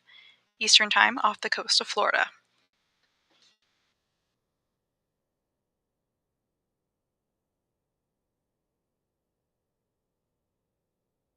Flight control teams here in Houston, along with SpaceX Mission Control in Hawthorne, California, are monitoring the Crew and Dragon, and will continue to monitor them throughout their 17-hour phasing period and re-entry and splashdown. Again, we will provide that continuous mission audio coverage throughout splashdown, but for now, this is Mission Control Houston.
We are live from the International Space Station Flight Control Room here in Mission Control Houston at NASA's Johnson Space Center.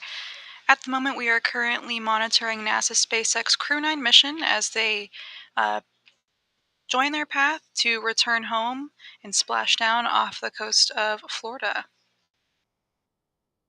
Coming up in about 22 minutes or so, we will undergo departure phase burn 2. This burn will ultimately put Dragon at the correct altitude and distance away from the International Space Station to prep for the deorbit burn. That's scheduled at 4:11 p.m. Central Time, 5:11 p.m. Eastern Time later this afternoon.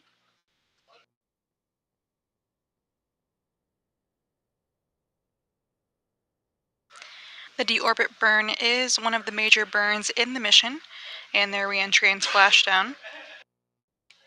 This burn will slow Dragon Freedom down by more than 50 meters per second, allowing it to drop out of orbit for a high-speed re-entry back into Earth's atmosphere.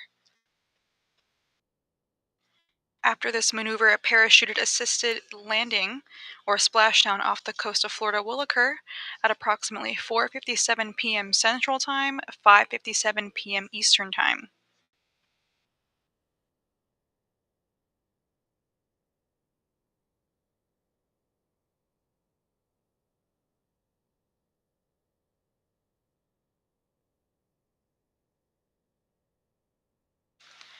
The crew departed station about 4 hours ago. That was at 12:05 a.m. Central Time and 1:05 a.m. Eastern Time. They undocked from the Zenith port, or space-facing port, of the Harmony module aboard the International Space Station.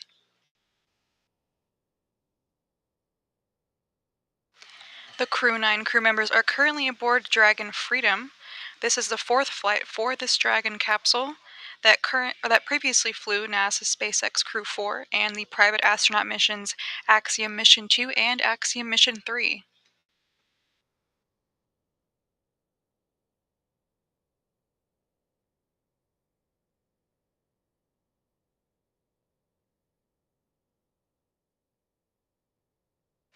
At the moment, we are on standby. In about 20 minutes, departure phase burn 2 will begin and be underway, and we will be on standby to hear confirmation of a nominal burn.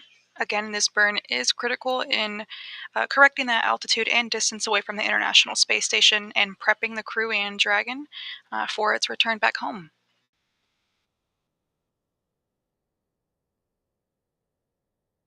The Crew 9 crew, NASA astronauts Nick Hague, Sunny Williams, Butch Wilmore, and Roscosmos cosmonaut Alexander Gorbanov. They conducted hundreds of science experiments and technology demonstrations while aboard the orbiting laboratory that will ultimately benefit us here back on Earth, as well as in the future as we look forward to exploring beyond low Earth orbit on the Moon and eventually Mars.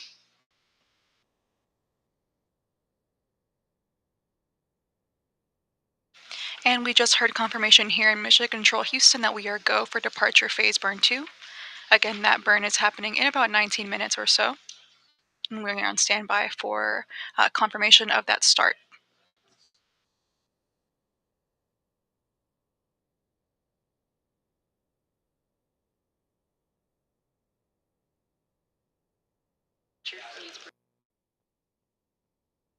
During their long-duration stay aboard the International Space Station, they completed hundreds of scientific experiments and technological demonstrations, some of which included testing exercise devices that help keep humans healthy while in spaceflight, growing plants, and the study of how moisture levels affect these environments and our humans aboard the International Space Station.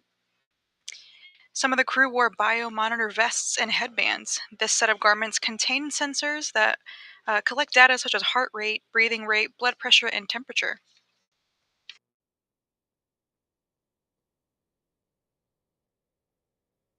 NASA astronaut Nick Hague also processed samples for Anthrospira C. This is an investigation from the European Space Agency that transplants and grows microalgae aboard the International Space Station. These organisms conduct photosynthesis and could be used to convert carbon dioxide exhaled by the crew into oxygen, and ultimately helping maintain a safe atmosphere inside the spacecraft. While aboard station, a few of the astronauts had the opportunity to exit the orbiting laboratory, exit the hatches, and conduct spacewalks, performing maintenance on the exterior of the International Space Station.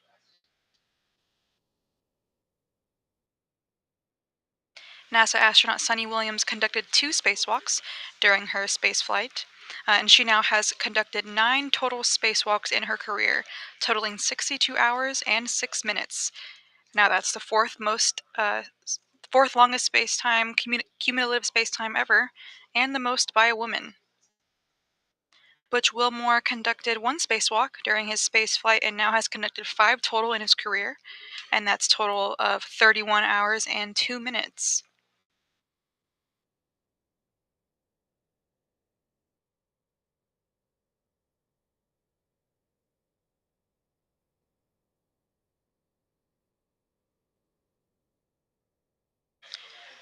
NASA astronauts Butch Wilmore and Sunny Williams launched on the Boeing crew flight test June 5th, 2024, from Space Launch Complex 41 on top of a United Launch Alliance Atlas V rocket.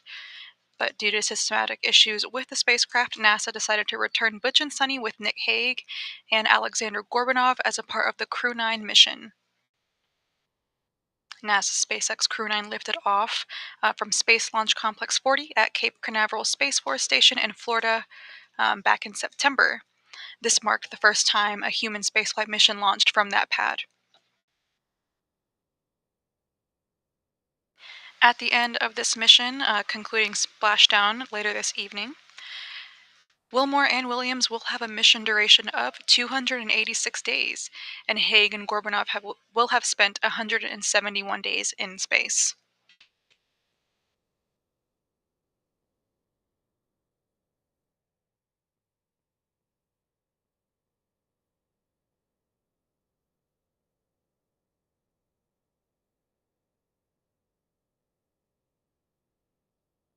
Again, Crew 9 is currently in their sleep period at the moment, getting some rest following an undocking earlier this morning, and looking towards an upcoming splashdown off the coast of Florida later this afternoon. That's scheduled for 4:57 p.m. Central Time, 5:57 p.m. Eastern Time, with NASA Plus coverage beginning at 3:45 p.m. Central, 4:45 p.m. Eastern. Crew 9 is the 9th crew rotation mission of SpaceX Human Space Transportation System, and its 10th flight with astronauts, including the Demo 2 test flight back in 2020 to the space station through NASA's Commercial Crew Program.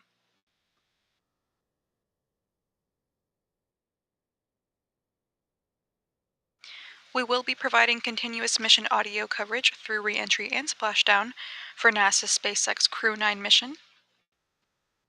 Again, we have that departure phase burn 2 coming up in about 14 minutes or so we will be on standby to report when we hear confirmation on the beginning of that burn.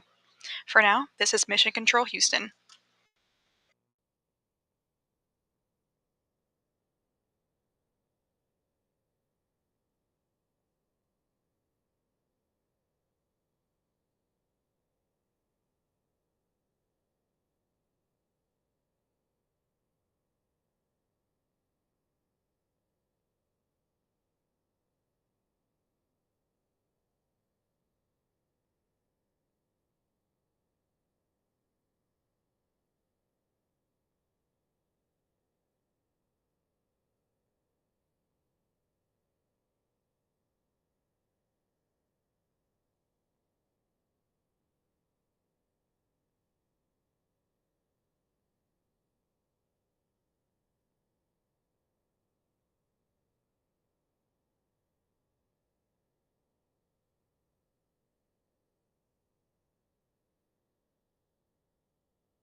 And we have 5 minutes until the departure phase burn 2.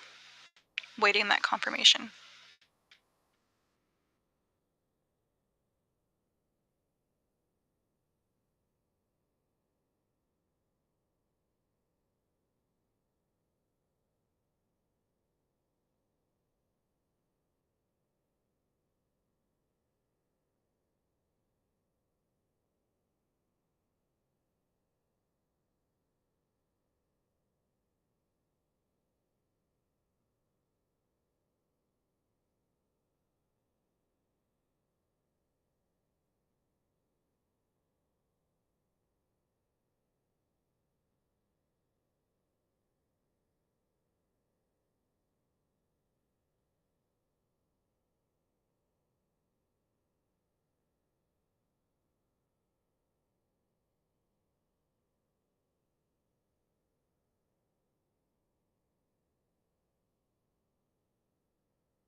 And we're about 2 minutes away from that departure phase burn 2. This burn will last just under 1 minute, traveling at about 5 meters per second, moving Dragon ever so slightly to correct the altitude and distance away from the orbiting laboratory, putting them on track to splash down later this afternoon.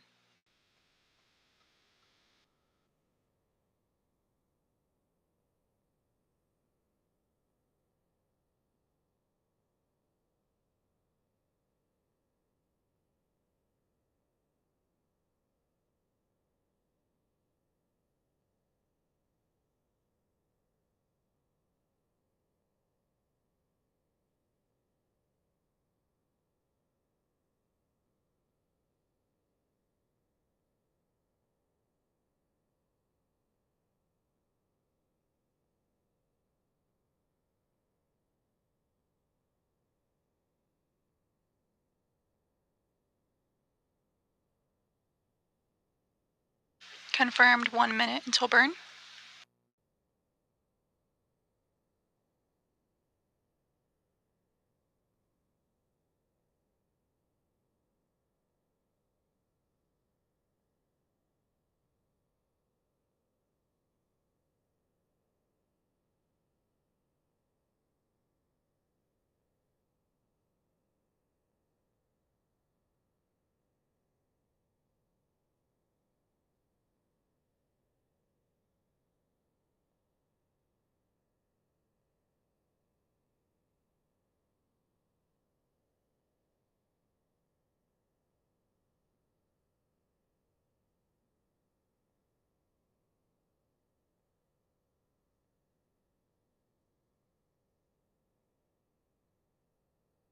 And that departure phase burn 2 is in progress. We are going to await confirmation of a nominal completion.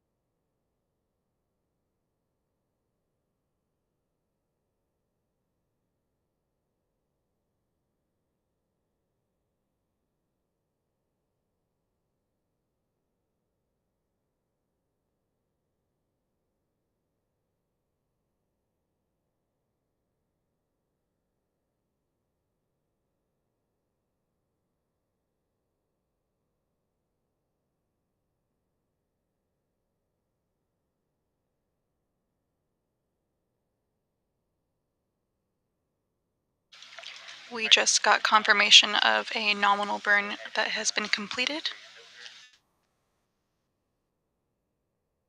That burn completed at 4:54 a.m. Central Time, 5:54 a.m. Eastern Time, ultimately setting Dragon Freedom up for a deorbit burn later on this afternoon.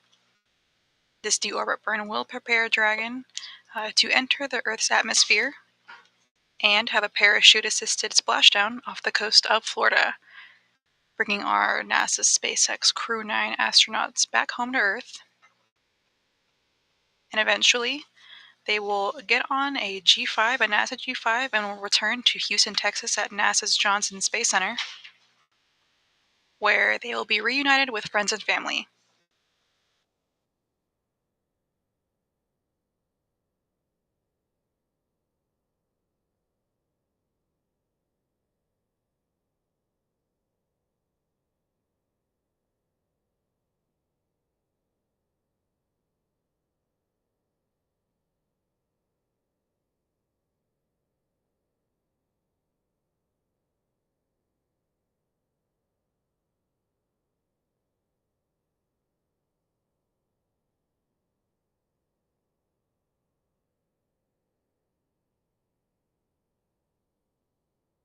At this time, Crew 9 is about 5 hours into their 17-hour phasing period, again targeting a splashdown later this afternoon for 4:57 p.m. Central Time, 5:57 p.m. Eastern Time.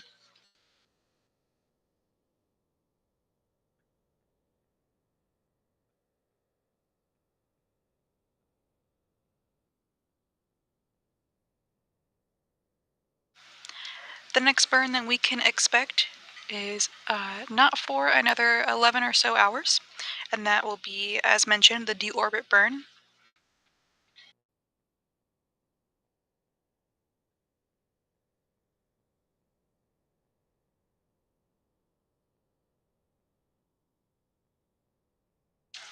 At this time, as we continue to monitor Crew 9 and Dragon Freedom on their way to the internet, or on their way back to return to Earth, flight control teams here in Houston, along with SpaceX Mission Control in Hawthorne, California, are closely monitoring the Crew 9 quartet as well as Dragon.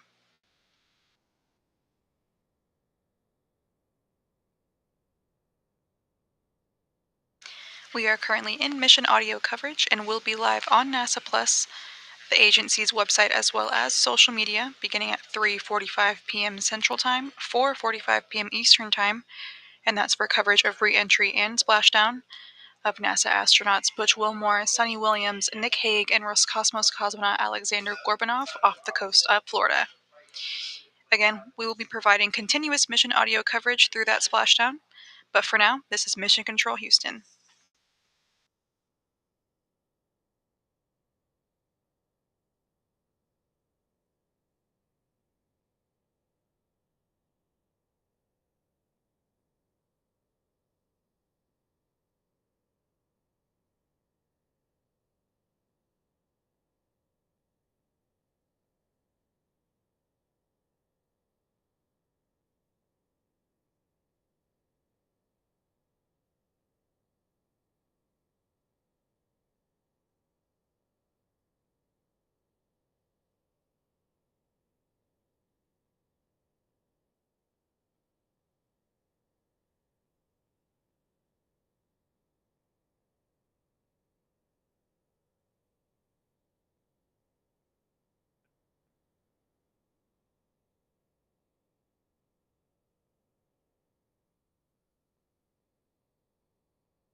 Good morning from the International Space Station Flight Control Room here in Mission Control Houston at NASA's Johnson Space Center. Right now we are following NASA's SpaceX Crew 9 mission as they are on their way to return back home and splash down off the coast of Florida later this afternoon. Splashdown is scheduled for approximately 4:57 p.m. Central Time, 5:57 p.m. Eastern Time. Crew 9 is on their way to splash down off the coast of Florida. They're going through a 17-hour phasing period at the moment after undocking from the International Space Station at 12:05 a.m. Central Time this morning from the Zenith port on the space-facing side of the Harmony module.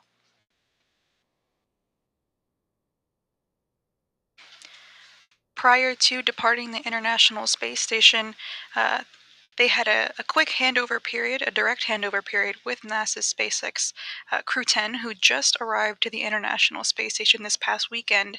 This handover included science, technology, and procedures to prepare for Crew 9's departure from the orbiting laboratory.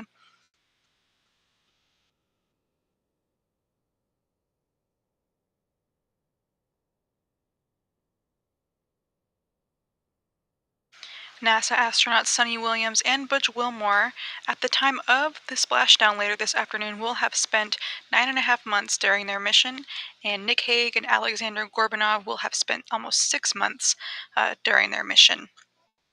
Sunny and Butch traveled approximately 121 million statute miles, and Nick Hague and Alexander Gorbanov traveled 73 million.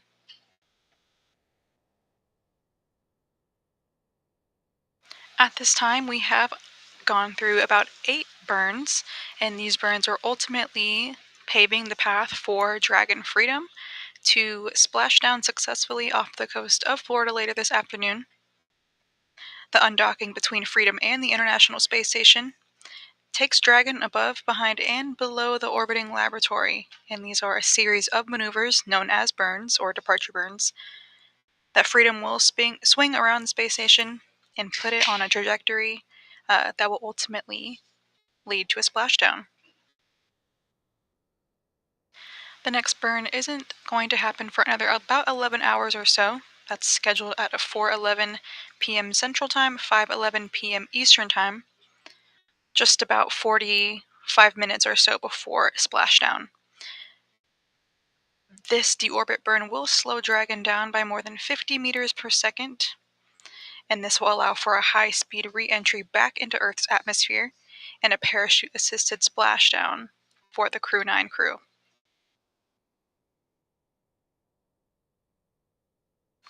Once they have splashed down off the coast of Florida, the U.S. Navy will retrieve the Crew 9 crew and hoist the Dragon Freedom on top of the naval ship and egress the crew safely, and after that, the crew will be assessed by medical doctors and will return back home to Houston, Texas at NASA's Johnson Space Center, where they'll return with their family and friends.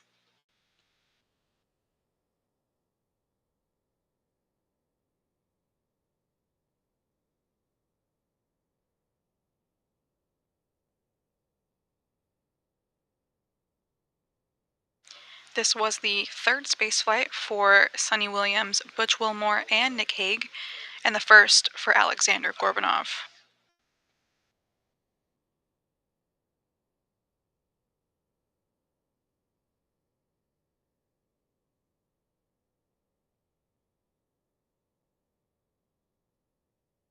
During this long-duration mission to the International Space Station, the Crew 9 crew saw the arrival of 8 visiting vehicles.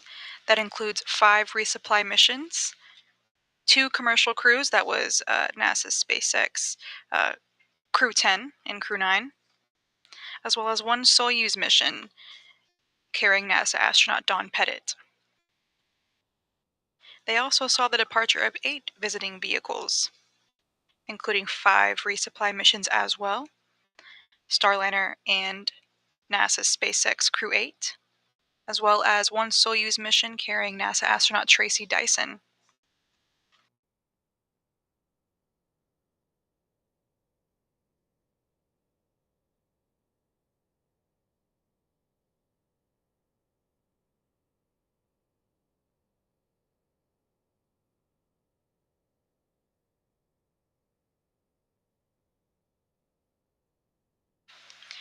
Crew 9 spent months aboard the International Space Station completing science experiments and technological demonstrations to help benefit us back here on Earth, as well as prepare for future missions as we travel further beyond low Earth orbit. While aboard the space station, Crew 9, as well as the rest of the expedition 72 crew members, partook in quite a few science experiments, some of which include testing these exercise devices to keep humans healthy aboard the International Space Station, growing plants, swabbing the exterior of the International Space Station for microorganisms to determine if any microorganisms leave the spacecraft through its vents, and if so, which ones survive. NASA astronaut Nick Hague also installed patches during a spacewalk to repair damage to thermal shields that block out sunlight while allowing X-rays to pass through.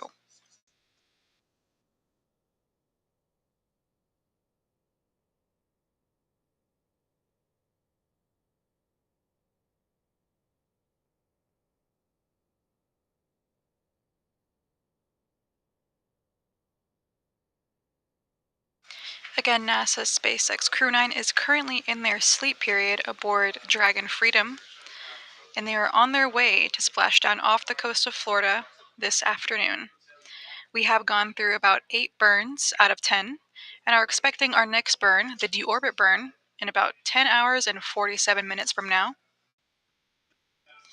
We will be providing continuous mission audio coverage through re-entry and splashdown, and we will be live on NASA Plus, the agency's website, as well as social media, beginning at 3:45 p.m. Central Time, 4:45 p.m. Eastern Time, for coverage of re-entry and splashdown. But for now, this is Mission Control Houston.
Good morning from the International Space Station Flight Control Room at NASA's Johnson Space Center.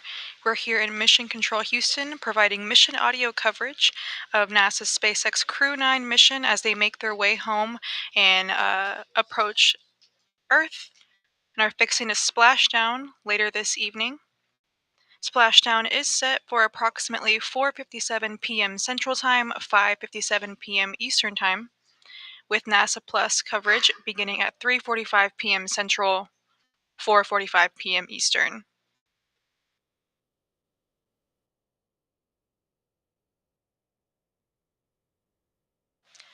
After NASA's SpaceX Crew 10 arrived to the International Space Station this past weekend, they completed a direct handover with Crew 9, and that included science, technology, and procedures to prepare for their departure from the orbiting laboratory. They did undock from the International Space Station this morning at 12:05 a.m. Central Time, 1:05 a.m. Eastern Time, and they undocked from the Zenith port or space-facing port of the Harmony module aboard the International Space Station.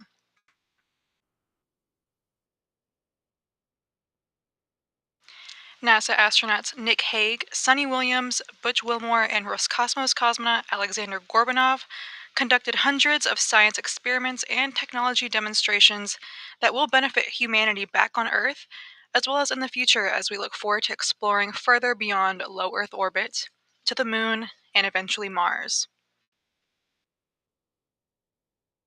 At the moment, the Crew 9 crew is currently off duty in their sleep period aboard Dragon Freedom. They have been flying for about 6 hours or so since undocking and are in a 17-hour phasing period until they splash down again off the coast of Florida later this afternoon.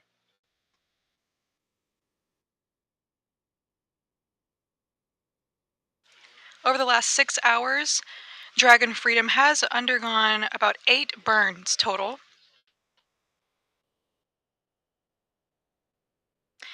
The undocking between Freedom and the International Space Station took Freedom above, behind, and below the orbiting laboratory through a series of maneuvers that are known as departure burns.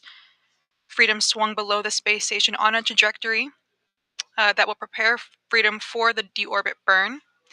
The deorbit burn is about a 7-minute, 29-second braking maneuver. This is scheduled at 4:11 p.m. Central Time, 5:11 p.m. Eastern Time, just about 45 minutes before splashdown later this afternoon. This maneuver will slow Dragon down by more than 50 meters per second, allowing it to drop out of orbit for a high-speed re-entry back into Earth's atmosphere. After that, we can expect to see a parachute-assisted splashdown of the Crew 9 crew as they make their way back to Earth.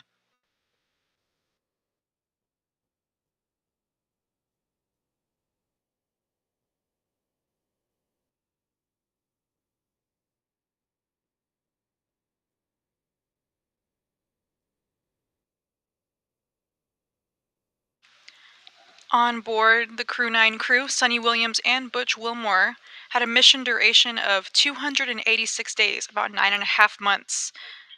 And Nick Hague and Alexander Gorbanov had 171 days, almost 6 months.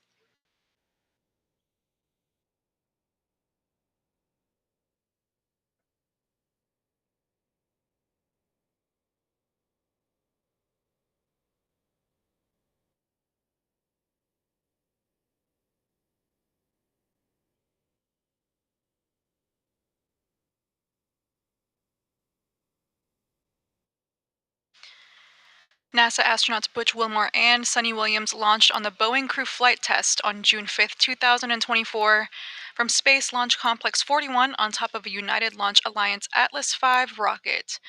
Due to systematic issues with the spacecraft, NASA decided to return Butch and Sunny with Nick Hague and Alex Gorbanov as a part of the Crew 9 mission. NASA's SpaceX Crew 9 mission lifted off from the Space Launch Complex 40 at Cape Canaveral Space Force Station in Florida.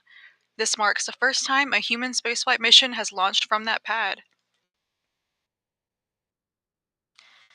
At the end of the mission, Wilmore and Williams will have a mission duration of 286 days, and Hague and Gorbanov will have spent 171 days in space.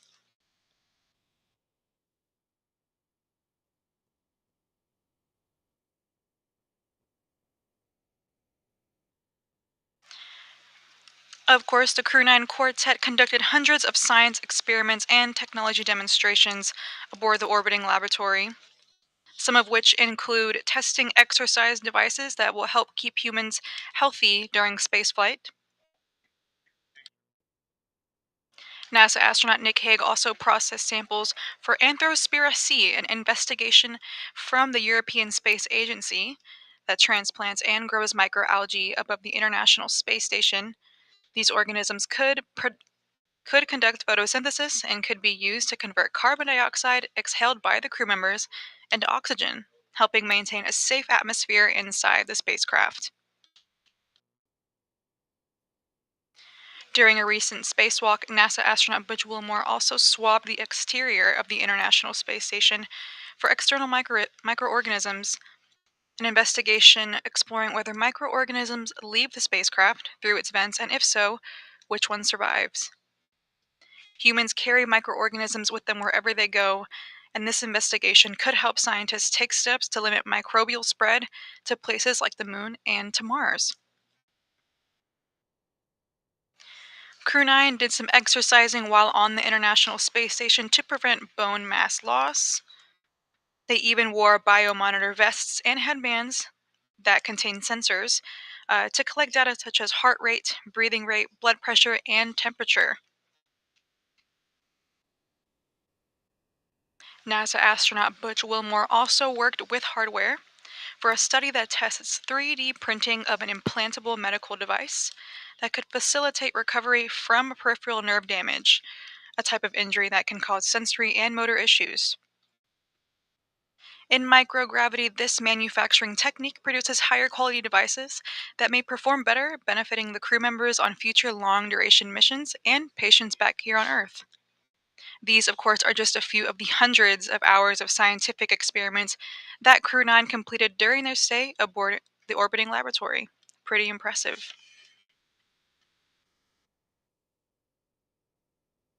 While the crew is in their sleep period at the moment, we will be providing continuous mission audio coverage throughout re-entry and splashdown for NASA's SpaceX Crew 9 mission. We will be live on NASA Plus, the agency's website, as well as social media beginning at 3:45 p.m. Central Time, 4:45 p.m. Eastern Time, for coverage of that re-entry and splashdown. For now, this is Mission Control Houston.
live from the International Space Station.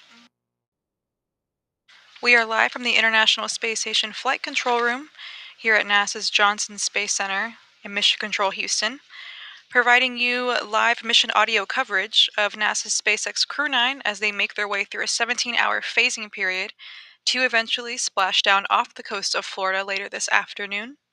Splashdown is scheduled for approximately 4:57 p.m. Central Time, 5:57 p.m. Eastern Time. NASA astronauts Nick Hague, Sunny Williams, Butch Wilmore, and Roscosmos cosmonaut Alexander Gorbanov undocked from the International Space Station this morning at 12:05 a.m. Central Time, 1:05 a.m. Eastern Time from the Zenith port, or the space-facing port, of the Harmony module.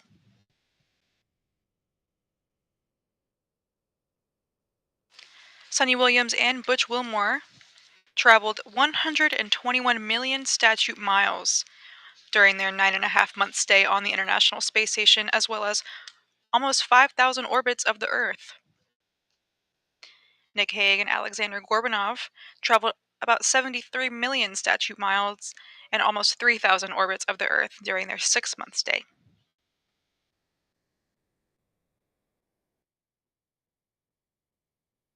Since undocking about 6 hours ago, Dragon Freedom and the crew have undergone about 8 burns, departure burns and departure phasing burns, that have ultimately put Dragon on the right path to splash down this afternoon off the coast of Florida.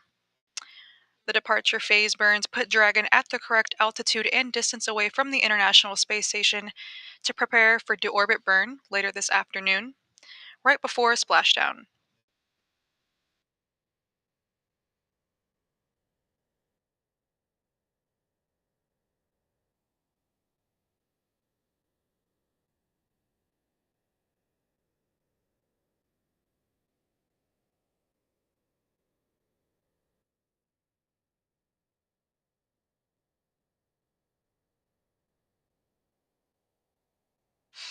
That deorbit burn is coming up in about 10 hours or so.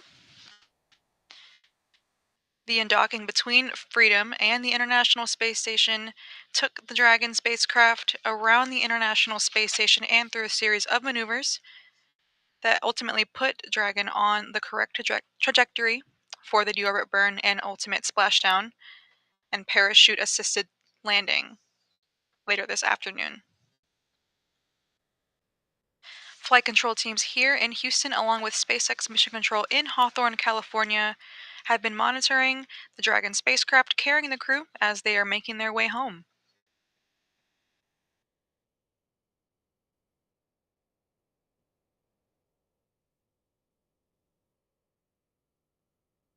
Before departing the International Space Station, Crew 9 welcomed NASA's SpaceX Crew 10 to the orbiting laboratory as they completed a few handover items such as science, procedures, technology, and more before Crew 9 took off from the International Space Station and made their transit into low Earth orbit and soon to be off the coast of Florida, right back home on Earth. Crew 9 also saw the arrival of approximately 8 visiting vehicles and the departure of 8 visiting vehicles, including 10 resupply missions, 4 commercial crew missions, and 2 Soyuz missions carrying NASA astronaut Don Pettit and NASA astronaut Tracy Dyson.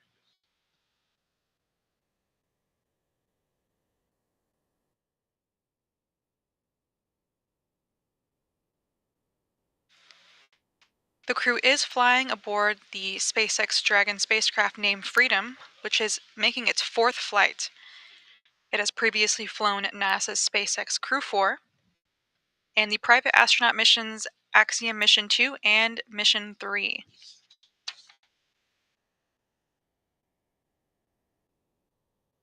Again, that deorbit burn is scheduled for about 9 hours and 50 minutes from now.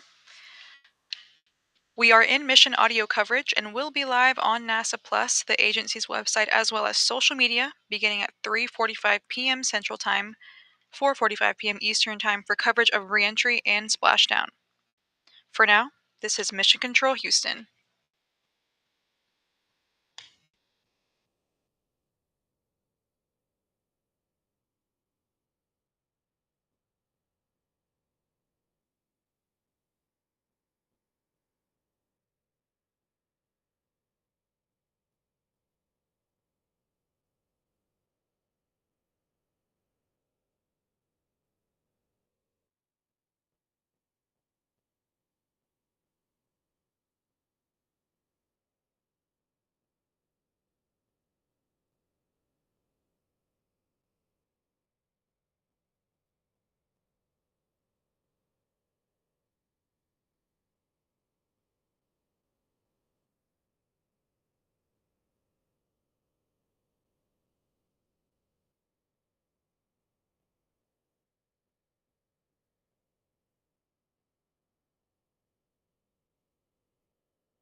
This is Mission Control Houston inside the International Space Station Flight Control Room as we continue to monitor the progress and the return of Crew 9, including NASA astronauts Nick Hague, Sonny Williams, Butch Wilmore, and Roscosmos cosmonaut Alexander Gorbanov. The cadre of astronauts and cosmonauts departed the International Space Station yesterday evening at 10:05 p.m. Central Time with the hatch closure and farewell ceremonies before the undocking command was given, and the Dragon Freedom spacecraft would depart the orbiting laboratory at 12:05 a.m. Central Time. Since then, Dragon has executed a series of departure burns to put them on the proper trajectory to bring them back home to Earth, and then now the crew in an off-duty period getting some rest before deorbit activities. The deorbit burn that'll bring Dragon on that trajectory back home to Earth will occur later on this afternoon, currently scheduled for 4:11 p.m. Central Time, with an anticipated splashdown off the coast of Florida at 4:57 Central Time. We will continue live audio coverage throughout until we pick back up with NASA Plus coverage beginning at 3:45 p.m. Central Time on NASA Plus, the agency's website and social media channels. For now, this is Mission Control Houston.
This is Mission Control Houston, inside the International Space Station Flight Control Room in Houston, Texas, with live mission audio coverage of NASA's SpaceX Crew 9 as they make their way through a 17-hour phasing period to a splashdown off the coast of Florida, completing their multi-month mission to the International Space Station.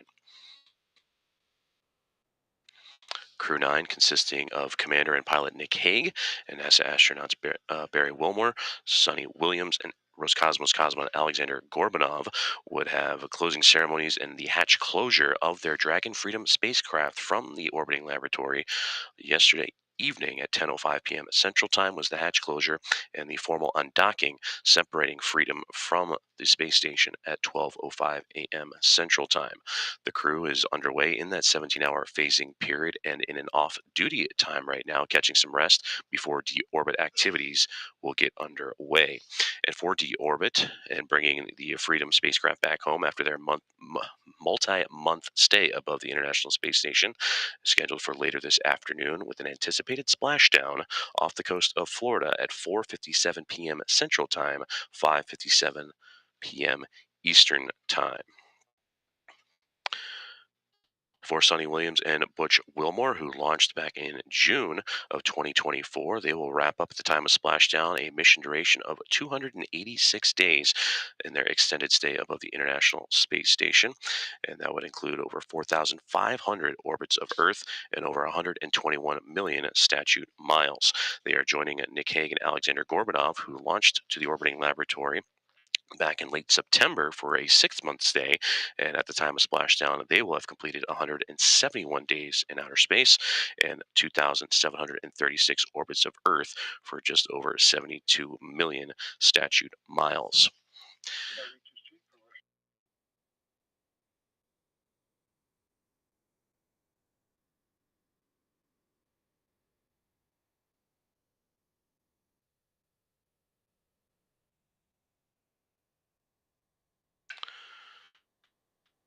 For this Crew 9 team boarding the SpaceX Dragon Freedom spacecraft, as we mentioned, that would launch with Nick Hague and Alexander Gorbanov back in late September, and at the time it was the 9th crew rotation mission to the International Space Station, and also would be the first SpaceX crewed flight that would launch from Space Launch Complex 40.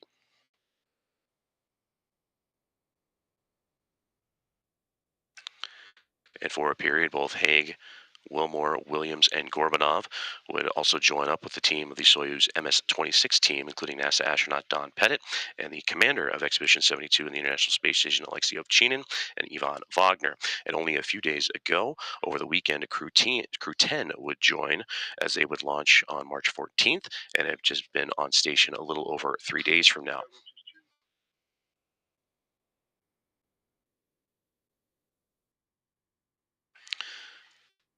For Crew 10, led by commander of that crew and Ann McLean, first-time flyer Nicole Ayers to the International Space Station, Takuya Onishi of JAXA, and Kirill Peskov would join the team above the International Space Station.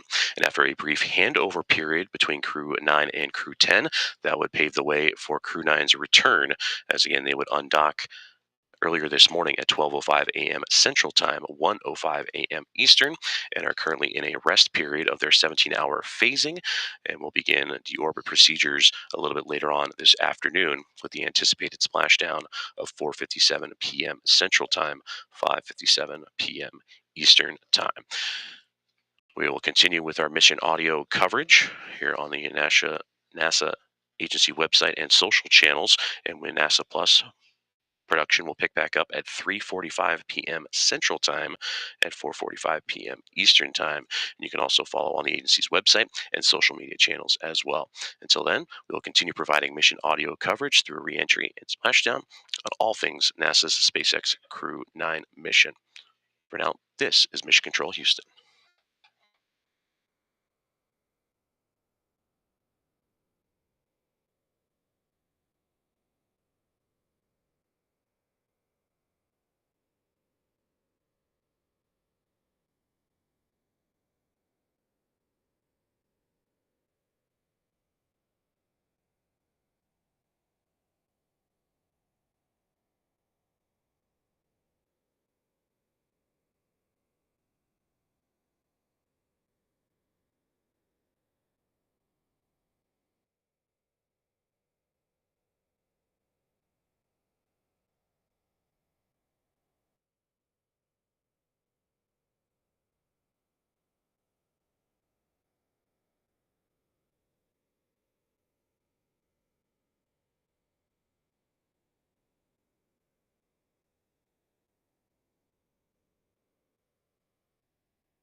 This is Mission Control Houston, coming to you live from the International Space Station Flight Control Room in Houston, Texas, as we continue to monitor with mission audio coverage of NASA's SpaceX Crew 9 as they make their way through a 17-hour phasing period en route to a splashdown off the coast of Florida later this evening.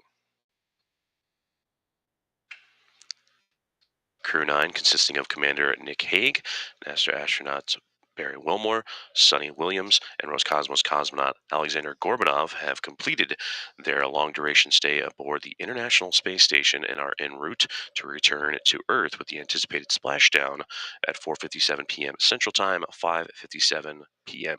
Eastern Time. The four astronauts and cosmonaut would get together for final farewells and a hatch closure at 10:05 p.m. Central Time last night and would formally undock from the orbiting laboratory at 12:05 a.m. Central Time. The crew is currently in an off-duty period, getting some much-needed rest ahead of deorbit activities. And over that 17-hour phasing period, they would execute a series of undocking and departure burns that would put the Dragon Freedom spacecraft on the appropriate trajectory to return to the Earth's surface, and again, splashing down off the coast of Florida later on this evening. For Sonny Williams and Butch Wilmore, who would launch on the Boeing Starliner spacecraft back in June, they are wrapping up a 9.5-month stay aboard the International Space Station that would span 286 days at the time of the anticipated splashdown, and that would accumulate to over 121 million statute miles. For Sonny Williams, 286 days on her third flight in total, and now for her career, 608 days in space, the second most by an American astronaut. The only one ahead of her is Peggy Whitson at 675 days. Williams would also conduct 2 EVAs outside of the orbiting laboratory in her time aboard International Space Station, and has now conducted 9 EVAs in her career for a total of 62 hours and 6 minutes, the fourth most EVA time ever, and the most by a woman. For Butch Wilmore, who joined her on that Boeing Starliner launch back in June on top of a ULA rocket, his 286 days in space on his third space flight is coming to a close, and now, at the time of splashdown, will have a career total of 464 days in microgravity. Wilmore would conduct 1 EVA in his time aboard the International Space Station, along with Williams, and has now conducted 5 in his career for a total of 31 hours and 2 minutes. For Commander Nick Hague and Alexander Gorbanov, the Roscosmos cosmonaut, they would join with Crew 9 back in late September and would dock to the International Space Station on September 29th. They will wrap up 171 days in microgravity, completing a 6-month duration aboard the International Space Station. For Nick Hague, this is his third space flight and will have a total of 374 days in space upon splashdown, and he also would conduct 1 EVA in his time as a part of Expedition 72, and has conducted 4 EVAs in his career for a total of 25 hours and 56 minutes. For Alexander Gorbanov, this was his first flight in microgravity into the International Space Station, rounding out 171 days for him in space.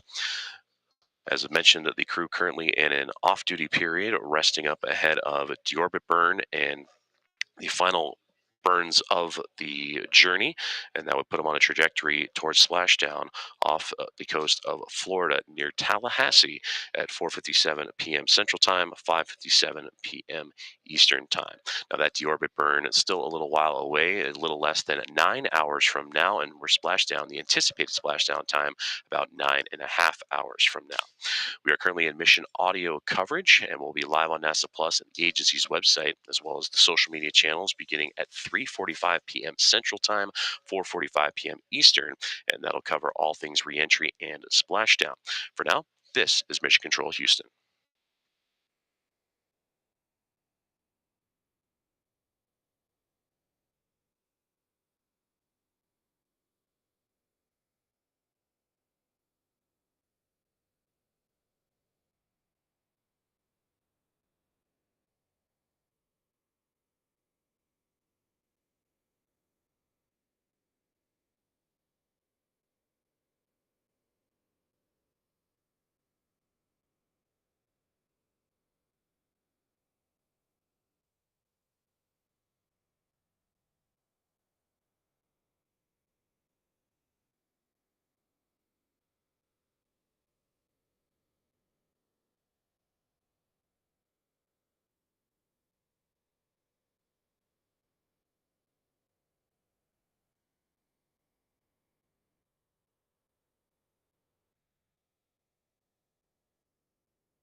This is Mission Control Houston, coming to you from the International Space Station Flight Control Room in Johnson Space Center, as we continue to bring you audio-only coverage of the NASA's SpaceX Crew 9 and their return to Earth after they mark a long-duration journey to the International Space Station.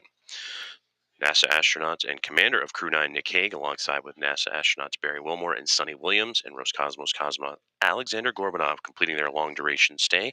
For Sunny Williams and Butch Wilmore, 9.5 months after launching back in early June, and for Hague and Gorbanov, a 6-month stay aboard the orbiting laboratory as they would launch to the station back in late September.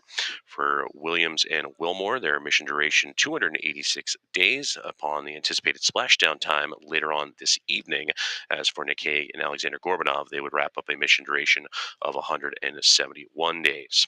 The crew currently in the middle of the 17-hour phasing period after undocking from the International Space Station back at 12:05 a.m. Central Time, 1:05 a.m. Eastern. They then went through a sequence of departure burns to separate their Dragon Freedom spacecraft away from the orbiting laboratory and begin their journey home. The deorbit burn for Dragon Freedom, scheduled later on this afternoon, just after 4 o'clock Central Time, with the anticipated splashdown at 4:57 p.m. Central, 5:57 p.m. Eastern. Here inside the International Flight Control Room, they are going through a brief handover period as the Orbit 1 and Orbit 2 teams currently exchanging information and beginning that handover period, much as did Crew 9 and Crew 10, as they would complete a brief handover period with the arrival of Crew 10 and Commander Ann McLean, first-time flyer Nicole Ayers, Takuya Onishi, and Kirill Peskov, Onishi of JAXA and Peskov of Roscosmos. And that would open up the door for Hague, Wilmore, Williams, and Gorbanov to make preparations and return home. We will continue with our mission audio-only coverage through the early moments of this afternoon, and then we will switch over to NASA Plus, the agency's website, as well as social media, beginning at 3:45 p.m. Central Time, 4:45 p.m. Eastern, for the full coverage of reentry and splashdown. The crew aboard SpaceX Dragon currently in an off-duty period, getting some much-needed rest before deorbit activities, and they will wake up and get back to work a little bit later on this morning. As for the crew aboard the International Space Station, which they would depart, leaving NASA astronaut Don Pettit, Roscosmos cosmonaut and the commander of Expedition 72, Alexei Ovchinin, and Ivan Wagner, along with McLean, Ayers, Onishi, and Peskov. We will continue with that live mission audio coverage through the resumption of the NASA Plus at 3:45 p.m. Central Time, and again, the anticipated splashdown of Crew 9 off the Gulf Coast of Florida at 4:57 p.m. Central, 5:57 p.m. Eastern. Till then, this is Mission Control Houston.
This is Mission Control Houston, coming to you live from the Johnson Space Center in the International Space Station Flight Control Room as we continue to provide audio-only coverage of the phasing and return of Crew 9 and the Dragon Freedom spacecraft after completing their long-duration mission aboard the International Space Station. The teams here inside the Flight Control Room have just completed a handover period, and the Mosaic flight team, led by Fiona Antkowiak, has now taken over and have reported out all teams with their updates, including that the Dragon Freedom is in a nominal and good trajectory as they continue their phasing and return to Earth. It is a part of a 17-hour phasing process from undocking to the anticipated splashdown time, the undocking of Crew 9, which includes Commander Nick Hague, alongside with NASA astronauts Barry Wilmore, Sunny Williams, and Roscosmos cosmonaut Alexander Gorbanov. They would board the Dragon Freedom spacecraft and undock at 12:05 a.m. Central Time and begin that 17-hour phasing portion that included a sequence of undocking and departure burns that would put them on that nominal trajectory that was reported out just a few moments ago, with the anticipated splashdown of the Crew 9 team off the coast of Florida near Tallahassee at 4:57 p.m. Central Time, 5:57 p.m. Eastern Time. For Nick Hague and Alexander Gorbanov, Hague has mentioned that the commander of Crew 9, he and Gorbanov would launch the International Space Station back in late September, and upon splashdown will complete a mission of 171 days aboard station. And with Nick Hague, he will wrap up his third flight and second mission to the International Space Station, and in his time there would complete one EVA. For Butch Milmore and Sunny Williams, it was an extended stay for them aboard the station after launching back in June aboard the Boeing Starliner, and upon splashdown, they will wrap up 286 days aboard the orbiting outpost. For both Wilmore and Williams, completing their third flights, and for Butch Wilmore, their 286 days, adding to his career total of 464 in microgravity, and he would also complete one EVA in this current mission as a part of Expedition 72, and that would add to 5 EVAs in his career. For Sunny Williams, she would perform 2 EVAs as a part of Expedition 72, US EVA 91 and 92, and that would up her total to now 9 in her career. And for that time, of a career total of 62 hours and 6 minutes, the fourth most EVA time ever, and the most by a woman. The crew currently aboard Dragon Freedom are in an off-duty period. They will awake and begin deorbit prep, in addition to a prop wasting burn that'll occur all before the deorbit burn can occur. And then that would lead them en route to that splashdown time, again, of 4:57 p.m. Central Time, 5:57 p.m. Eastern Time. The crew aboard the International Space Station, they are wrapping up their workday and about to wind things down and begin their rest period as the handover here in the International Space Station Flight Control Room begins to wrap up. We'll continue with our audio-only coverage of the phasing and return of Crew 9 to Earth throughout the morning and evening here in Houston, Texas, and then we will resume NASA Plus coverage that will take us through reentry and splashdown of Crew 9, and that'll be on NASA Plus, the agency's website, as well as social media, beginning at 3:45 p.m. Central Time, 4:45 p.m. Eastern Time. And with that, we'll continue with our audio-only coverage. Until then, this is Mission Control Houston.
This is Mission Control Houston from the International Space Station Flight Control Room in Johnson Space Center in Houston, Texas, as we continue to monitor the phasing and the journey of Crew 9 as they have undocked successfully from the International Space Station and are en route to their return to Earth.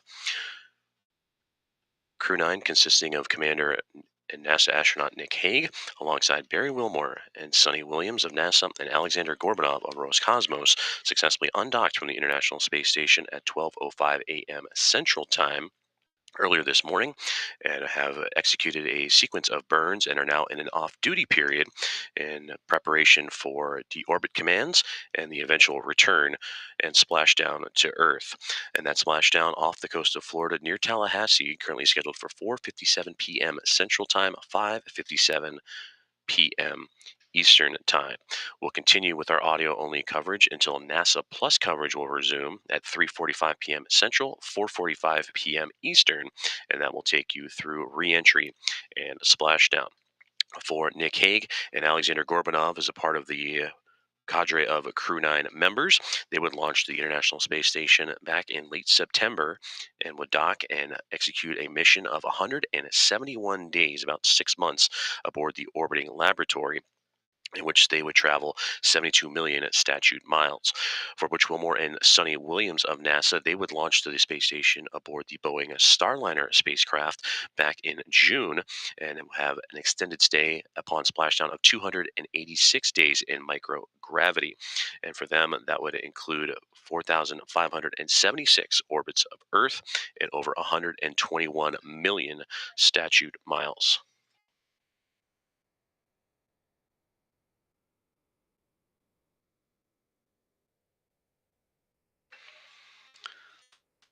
For Hague, Williams, Wilmore, and Gorbanov, they would depart the Expedition 72 crew as back on station and part of Soyuz MS-26 team and NASA astronaut Don Pettit, the commander of Expedition 72, Alexei Ovchinin, and Roscosmos cosmonaut Ivan Wagner.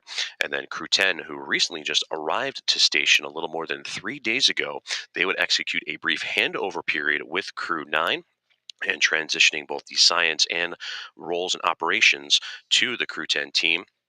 As Anne McLean, the commander, Nicole Ayers, NASA astronaut, and Takuya Onishi of JAXA, and Kirill Peskov of Roscosmos would take over those roles, and thus paving the way for Hague, Wilmore, Williams, and Gorbanov to return to Earth. We'll continue with our mission audio coverage until the NASA Plus coverage will pick back up, as well as on the agency's website and all social media channels.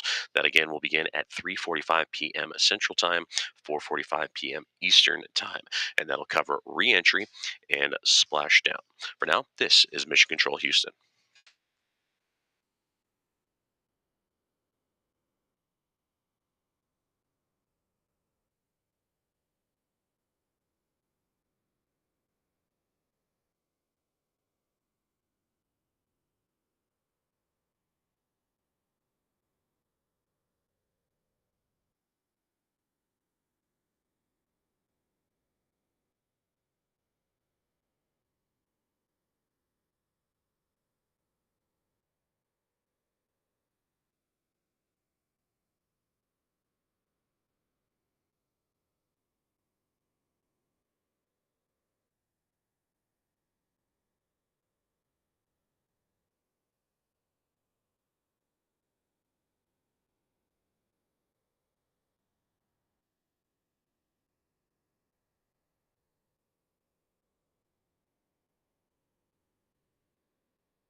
This is Mission Control Houston, coming to you live with mission audio coverage as NASA's SpaceX Crew 9 makes their way through a 17-hour phasing period to an eventual splashdown off the coast of Florida near Tallahassee.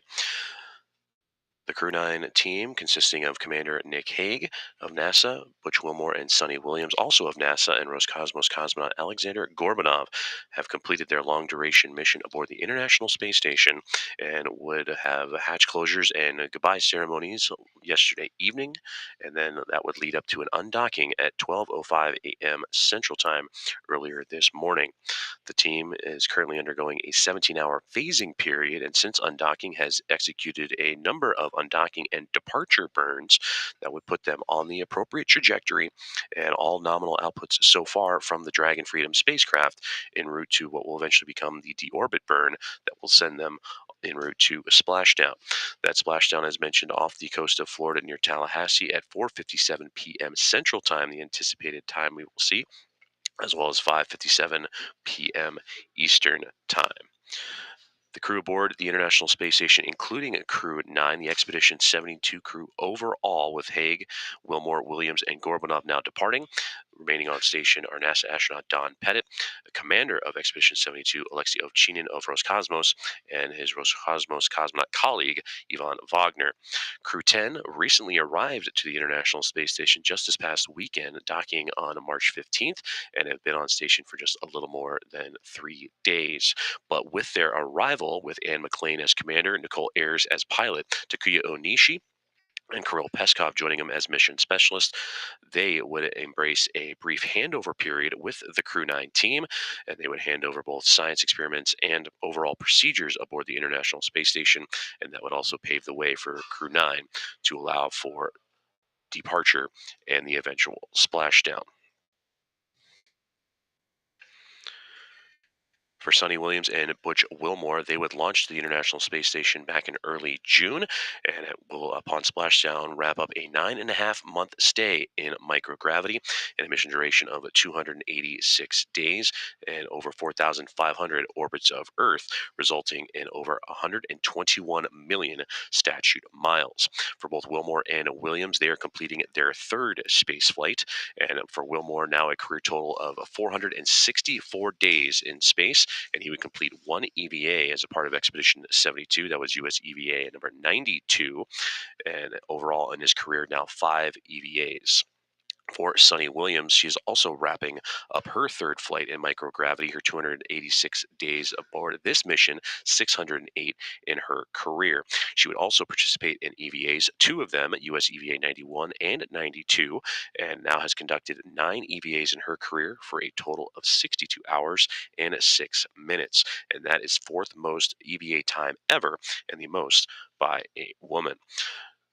Nick Hague and Alexander Gorbanov, as a part of a Crew 9, would again launch to the International Space Station back in late September, completing 171 days in microgravity and a 6-month long-term duration aboard station, completing 2,736 orbits of Earth upon splashdown and over 72 million statute miles.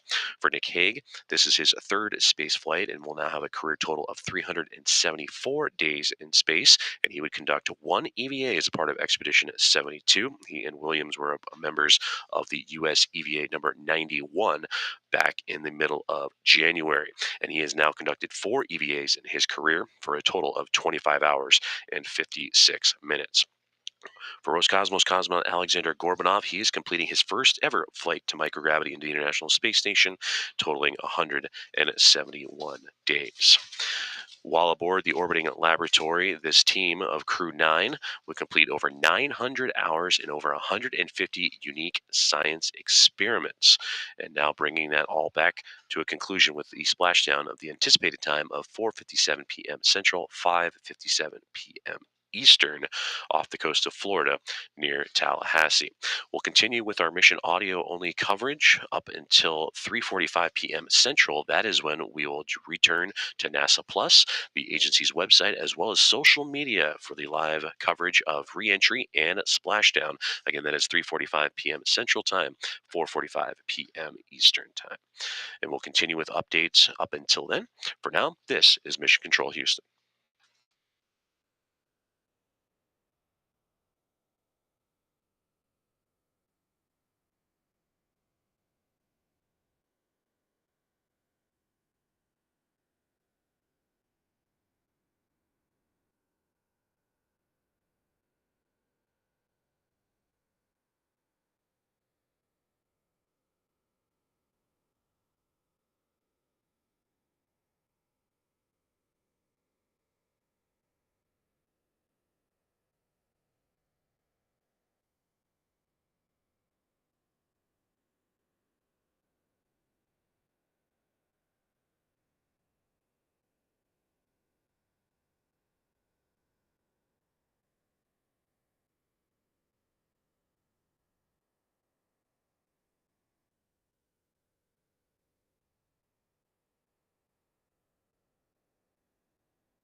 This is Mission Control Houston, live with mission audio coverage of NASA's SpaceX Crew 9 as they make their way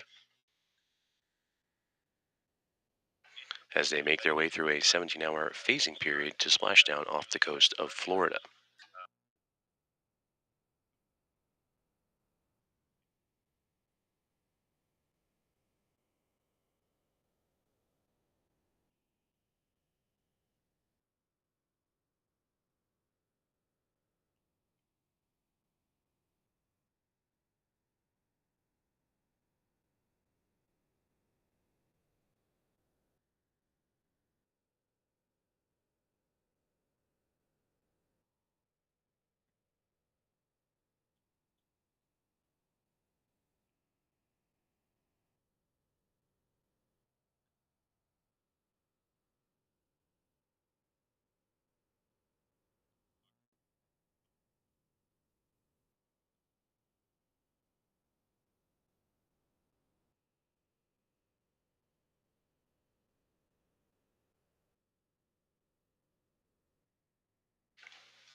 You are listening to live audio coverage of NASA's SpaceX Crew 9 as they make their way through a phasing period and return to Earth, an eventual splashdown later on this evening. Hello from the International Space Station Flight Control Room inside Johnson Space Center in Houston, Texas, as the Crew 9 team of Nick Hague, commander and NASA astronaut, along with NASA's Barry Wilmore, Sunny Williams, and Roscosmos cosmonaut Alexander Gorbanov successfully undocked from the International Space Station, completing their long-duration mission aboard the International Space Station earlier this morning at 12:05 a.m. Central Time. From there, they would go through a sequence of undocking and departure burns to set them on the appropriate trajectory to bring them closer to their return to Earth. For Williams and Wilmore, an extended stay aboard the International Space Station that upon splashdown later on this evening will put them at 286 days in microgravity. For Hague and Gorbanov, their 6-month duration resulted in 171 days upon completion. The crew aboard Dragon Freedom are wrapping up a rest period and getting some much needed shut-eye before beginning deorbit procedures that'll get underway a little bit later on this afternoon. And the anticipated splashdown time is 4:57 p.m. Central, 5:57 p.m. Eastern, and that'll be off the coast of Florida in the Gulf near Tallahassee. We will continue our mission audio coverage until we will resume NASA Plus coverage and live on the agency website and social media. That'll begin at 3:45 p.m. Central, 4:45 p.m. Eastern, and that'll be live coverage as you can watch re-entry and splashdown for Crew 9. Now, this crew would, before undocking, undergo a brief handover period with the newly arrived Crew 10 team that consists of a commander of that crew, Anne McClain, NASA astronaut, as well as Nicole Ayers, JAXA's Takuya Onishi, and Kirill Peskov of Roscosmos. And after that handover period was complete, that is what paved the way for the ability of Crew 9 to begin its journey on home. Now, aboard the International Space Station, Crew 9 was able to participate in over 900 hours and 150 unique science experiments aboard the orbiting laboratory, including stem cell technology that'll potentially address blood diseases, autoimmune disorders, and cancers. They also tested lighting systems to help astronauts maintain a circadian rhythm while aboard Space Station, which could also reveal ways to improve conditions for shift workers here on Earth in those extreme or remote environments. They would also work on plant growth and quality for support of future missions to the Moon and Mars. They would assist and load up JAXA's first wooden satellite and also collect swabs outside of the International Space Station during a spacewalk, US EVA 92, in which Butch Wilmore and Sunny Williams would exit out of the orbiting laboratory and collect samples from around the space station's exterior to study the survivability of potential microorganisms in space. And again, the Crew 9, this Dragon Freedom capsule that would launch the International Space Station back in late September, carrying Haig and Gorbanov. Their trajectory, everything at nominal so far, as they begin what will be the deorbit burn process a little bit later on this afternoon, en route to the splashdown time of 4:57 p.m. Central. For Butch Wilmore and Sunny Williams, they would launch to the space station aboard the Boeing Starliner spacecraft back in June and complete their 286 days in microgravity upon splashdown. For Wilmore and Williams, completing their third space flights each, respectively. For Wilmore, his total career in space, 464 days. He would join Sunny Williams on an EVA, US EVA 92, as just mentioned, collecting those samples outside of the station, and now has 5 EVAs in his career. For Sunny Williams, she would participate in 2 EVAs as a part of Expedition 72, and those 2 EVAs would add to her career total of now 9, and that brings her to an hour outside of the orbiting lab to 62 hours and 6 minutes in her career, 4th most EVA time ever, and the most by a woman. For Nick Hague and Alexander Gorbanov, they launched to the International Space Station back in late September, and upon splashdown will complete 171 days aboard the orbiting laboratory and in microgravity. For Haig, completing his 3rd flight and 2nd mission to the International Space Station, and a career total now of 374 days, and would also participate in 1 EVA, that was EVA 91, joining Sunny Williams back in mid-January. And for Alexander Gorbanov, this was his first flight to microgravity and the International Space Station. The Roscosmos cosmonaut will complete his mission of 171 days. And again, we'll pick back up NASA Plus live coverage, as well as everything here on the social media channels and nasa.gov, the agency website. That'll all pick back up at 3:45 p.m. Central, 4:45 p.m. Eastern, and that'll have everything from re-entry to splashdown. And again, that splashdown anticipated at 4:57 p.m. Central Time, 5:57 p.m. Eastern, in the Gulf off the coast of Florida near Tallahassee. We'll continue with our audio-only coverage and all updates involving Crew 9's return to Earth throughout these same channels. Until then, this is Mission Control Houston.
This is Mission Control Houston, coming to you live with mission audio coverage of NASA's SpaceX Crew 9 and their return to Earth after a long duration stay aboard the International Space Station.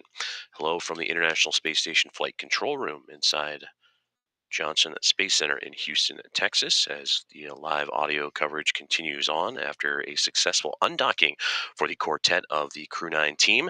That is Commander Nick Hague of NASA, along with Butch Wilmore and Sunny Williams, also of NASA, and Roscosmos cosmonaut Alexander Gorbanov. The undocking would occur at 12:05 a.m. Central Time earlier this morning after their long duration stay for Hague and Gorbanov. Upon splashdown will be 171 days in space. For Wilmore and Williams, an extended stay aboard the International Space Station and will complete 286 days.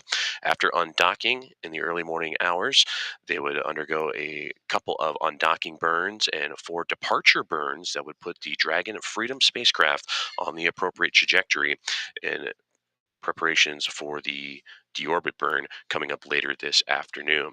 The next burn on the timeline will be about 5 hours and 48 minutes from now, the prop waste burn, and that is to expend extra propellant inside the Dragon Freedom spacecraft and reduce mass to allow for the proper alignment of that craft to begin its deorbit burn and splashdown.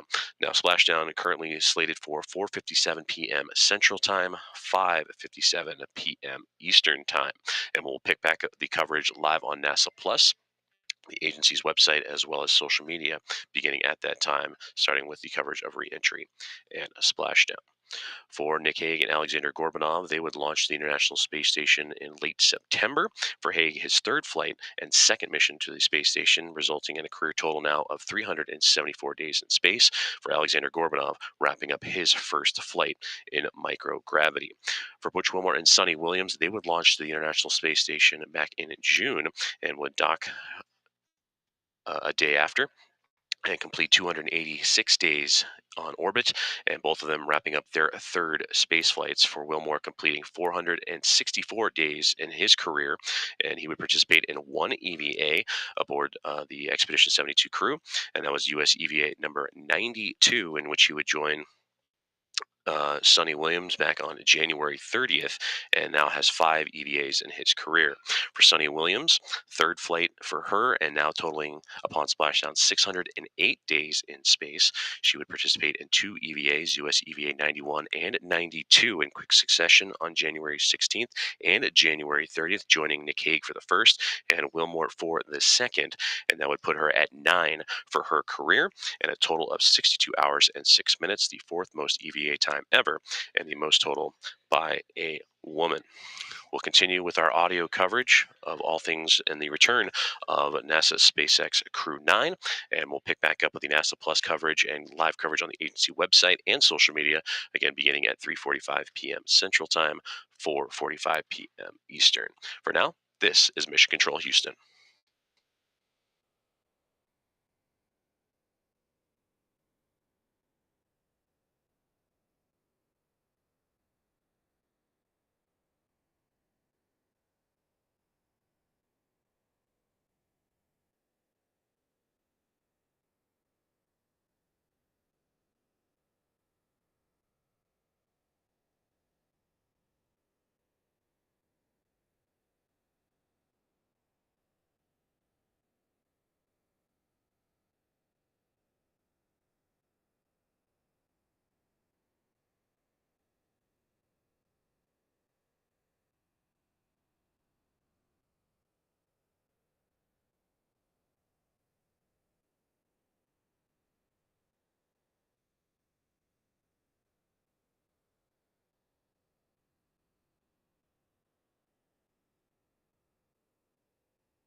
This is Mission Control Houston inside the International Space Station Flight Control Room with live mission audio coverage of NASA's SpaceX Crew 9 as they make their way through a 17-hour phasing period en route to a splashdown off the coast of Florida in the Gulf of America near Tallahassee.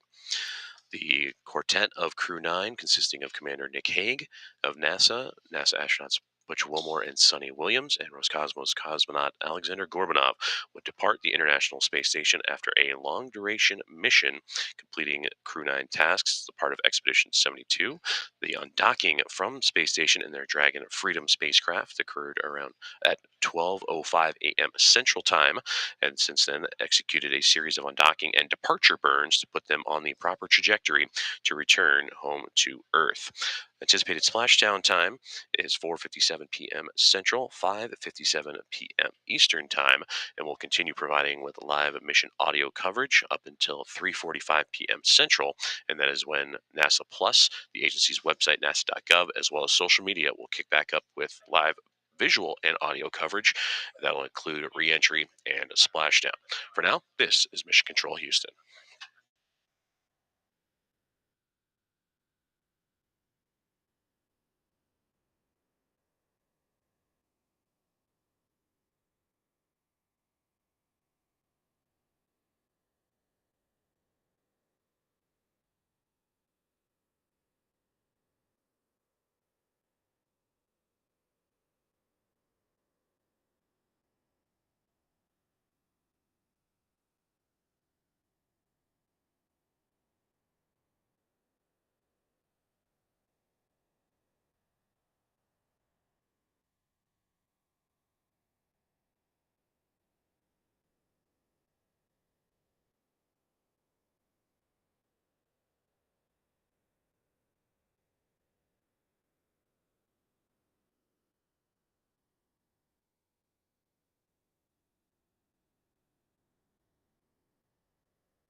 Understand. All right.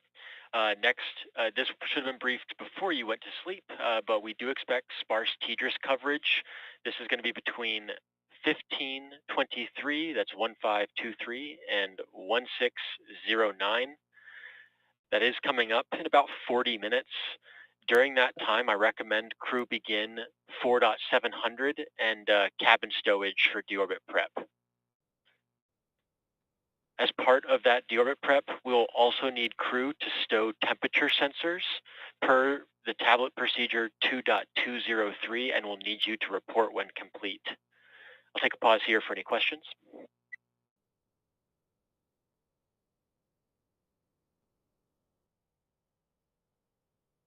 Questions make sense. We're going to have sparse teachers coverage 1723 to 1609. During that time, we'll kick off 4.700, including the temperature sensor stowage, and we'll let you know when those sensors are stowed. All right, sounds good. Next, we are going to try and do the deorbit day PMC. We'd like to do it around 1530. We have about 10 minutes of comm coverage available for that. So if crew desire, we can move that earlier if you want to do it earlier, or if you think more than 10 minutes is going to be required.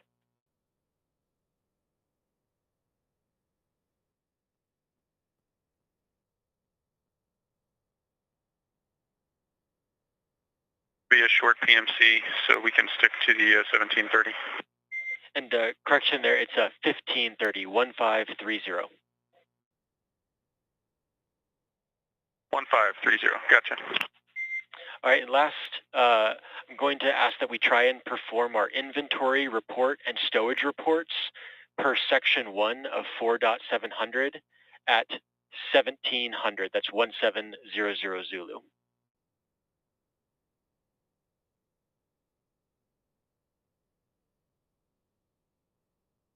You want our inventory at 1700. Yep, and then last item we're going to try fluid loading start per your timeline at 1705. And that concludes the morning briefing. Do you have any questions?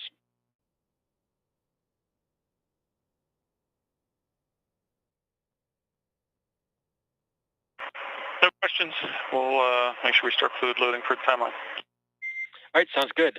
Next event then, I'll let you guys continue with your off-duty end and cabin configuration after waking up, but we'll plan for the PMC at 1530. Good.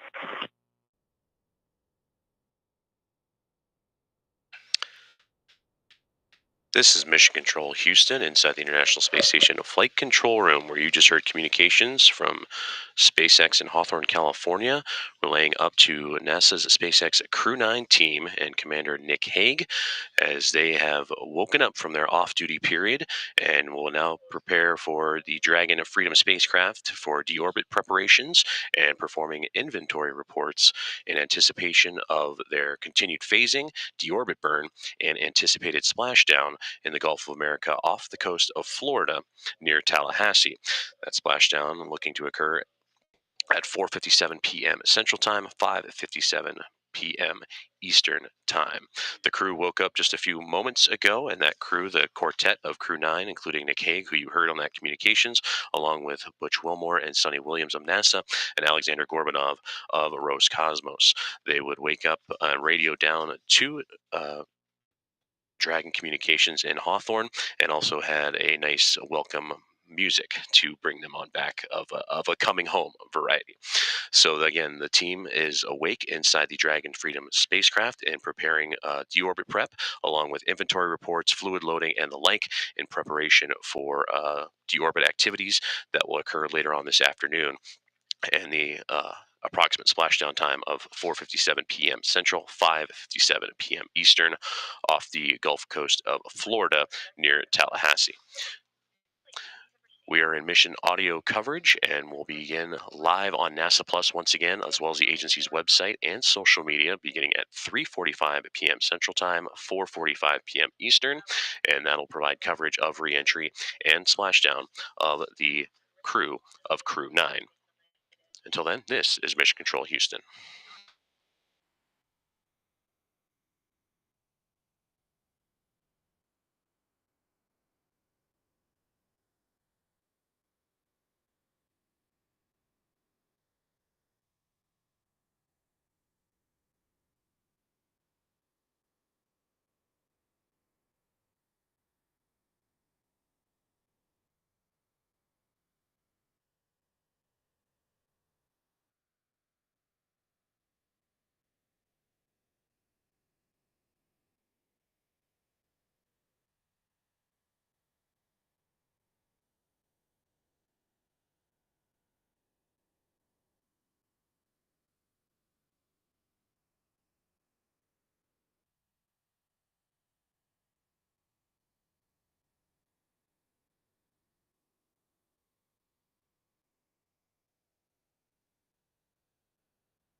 This is Mission Control Houston, live inside the International Space Station Flight Control Room at Johnson Space Center, with live mission audio coverage as we continue to follow the progress of NASA's SpaceX Crew 9 from undocking to the anticipated splashdown later this evening and throughout their 17-hour phasing period. The quartet of Crew 9, consisting of Commander and NASA astronaut Nick Hague, alongside with NASA astronauts Barry Wilmore and Sonny Williams, and Roscosmos cosmonaut Alexander Gorbanov, would depart the International Space Station at 12:05 a.m. Central Time, thus concluding their long duration stay aboard the orbiting laboratory. They would then go into a sequence of undocking and departure burns to distance themselves from the neighborhood of the space station and put the Dragon Freedom spacecraft in the appropriate trajectory to begin deorbit procedures, and eventually the splashdown targeted for 4:57 p.m. Central Time, 5:57 p.m. Eastern Time. They do have one more burn to go. That is the prop waste burn. That'll occur a little less than 5 hours from now, and that will disperse extra propellant inside the Dragon Freedom spacecraft to shed mass before preparing for deorbit. The Crew 9 team is awake. They woke up a couple of moments ago to some wake-up music from the teams in Hawthorne, California, and the SpaceX headquarters, and with their morning briefing, will begin deorbit preparations, performing inventory, fluid loading, and more as a part of their early morning tasks. And again, all in preparation for deorbit. Taking a closer look at the Crew 9 team. For Nick Hague and Alexander Gorbanov, Hague, the commander of Crew 9, he and Gorbanov would launch to the International Space Station back in late September, and upon splashdown, will complete 171 days in space, and their mission specialists joining them in Butch Wilmore and Sonny Williams. They would launch the International Space Station back in June as a part of the Boeing Starliner spacecraft mission, and will complete 286 days in microgravity. For Hague, he will be completing his third flight and second mission to the International Space Station, and will now, upon adding his 171 days aboard the space station and a part of the Expedition 72 crew, it will have 574 days in outer space for his career. He would participate in one EVA, that was US EVA number 91, in mid-January, and would now have a career total of 25 hours and 56 minutes over 4 career EVAs. For Butch Wilmore and Sonny Williams, they are both completing their third flights and missions to the International Space Station. For Wilmore, his 286 days add to his career total of 464 days, and would participate in one EVA, US EVA 92, also in mid-January, and would now have 5 for his career. And for Butch Wilmore, those 5 totaling 31 hours and 2 minutes. For Sonny Williams, wrapping up her third flight, 608 career days in space. Upon splashdown later this evening, she would participate in 2 EVAs during her time aboard the International Space Station and a part of the X-91 and 92. Those were on January 16th and January 30th, respectively, and now has 9 EVAs for her career, totaling 62 hours and 6 minutes, the 4th most ever EVA time, and the most by a woman. So we will continue to provide audio updates on the progress of the Crew 9 Dragon Freedom spacecraft and their return to Earth after their long duration stay aboard the International Space Station. And again, the anticipated splashdown time of 4:57 p.m. Central, 5:57 p.m. Eastern. We will pick back up with live NASA Plus coverage as well as extended coverage on the agency's website, nasa.gov, and social media at 3:45 p.m. Central, 4:45 p.m. Eastern, and that coverage will include reentry and a splashdown for the quartet of Crew 9. For now, this is Mission Control Houston.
This is Mission Control Houston from inside the International Space Station Flight Control Room at Johnson Space Center in Houston, Texas, as we continue to bring you live mission audio coverage of NASA's SpaceX Crew 9 as they make their way through a 17-hour phasing period to an eventual splashdown off the Gulf Coast of America and coast of Florida, just outside of Tallahassee.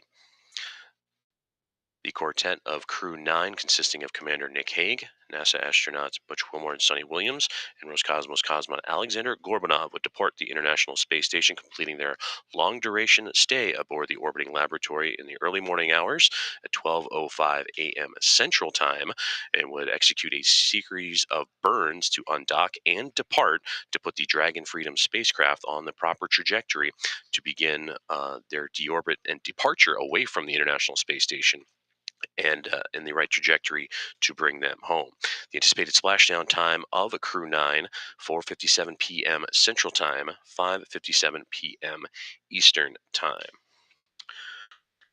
For the Crew 9 team is a part of the Expedition 72 team aboard the International Space Station for Nick Hague, alongside with Butch and Sunny Williams, all three NASA astronauts, and all three of them will be completing their third flights. For Hague, 171 days in space for him after launching to the International Space Station back in late September, and for his career, 374 days in space. For Sunny Williams, her third flight will culminate now into a career number of 608 days, and she would perform 2 EVAs while aboard the station and a part of Expedition 72, and now has 9 EVAs for her career, with her time. Dragon, SpaceX, ComCheck.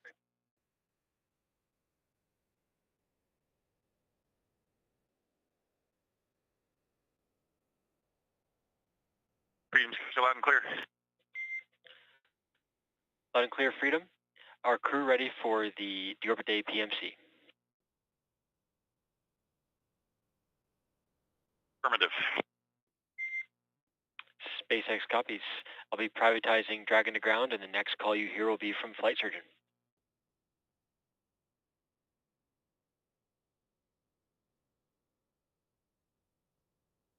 And those conversations you just heard from the core team in Hawthorne, California, the SpaceX headquarters, tracking the progress of NASA's SpaceX Crew 9 team. And on the other side, you heard the commander, Nick Hague, relaying down to the team here on Earth as they continue deorbit preparations. Crew 9 awoke not too long ago, only about an hour and a half ago, and that's when they would begin the morning prep session for deorbit, and they would perform inventory checks, fluid loading checks, and now checking in with the team further at the core in SpaceX in Hawthorne, California.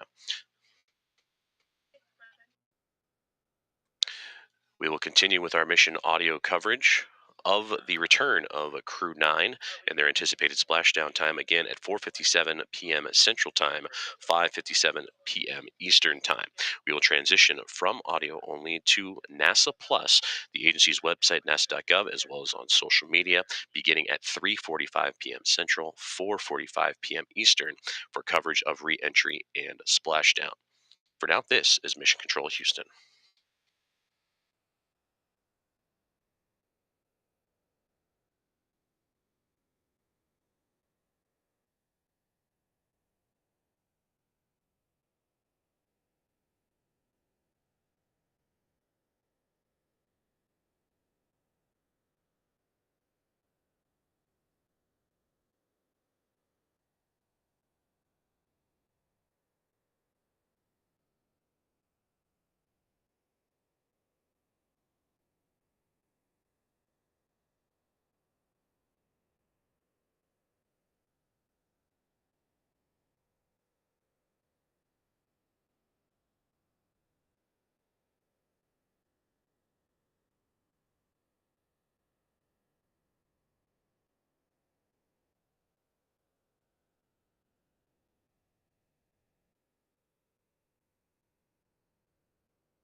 Dragon SpaceX. Dragon to ground is no longer private. Copy all. Q.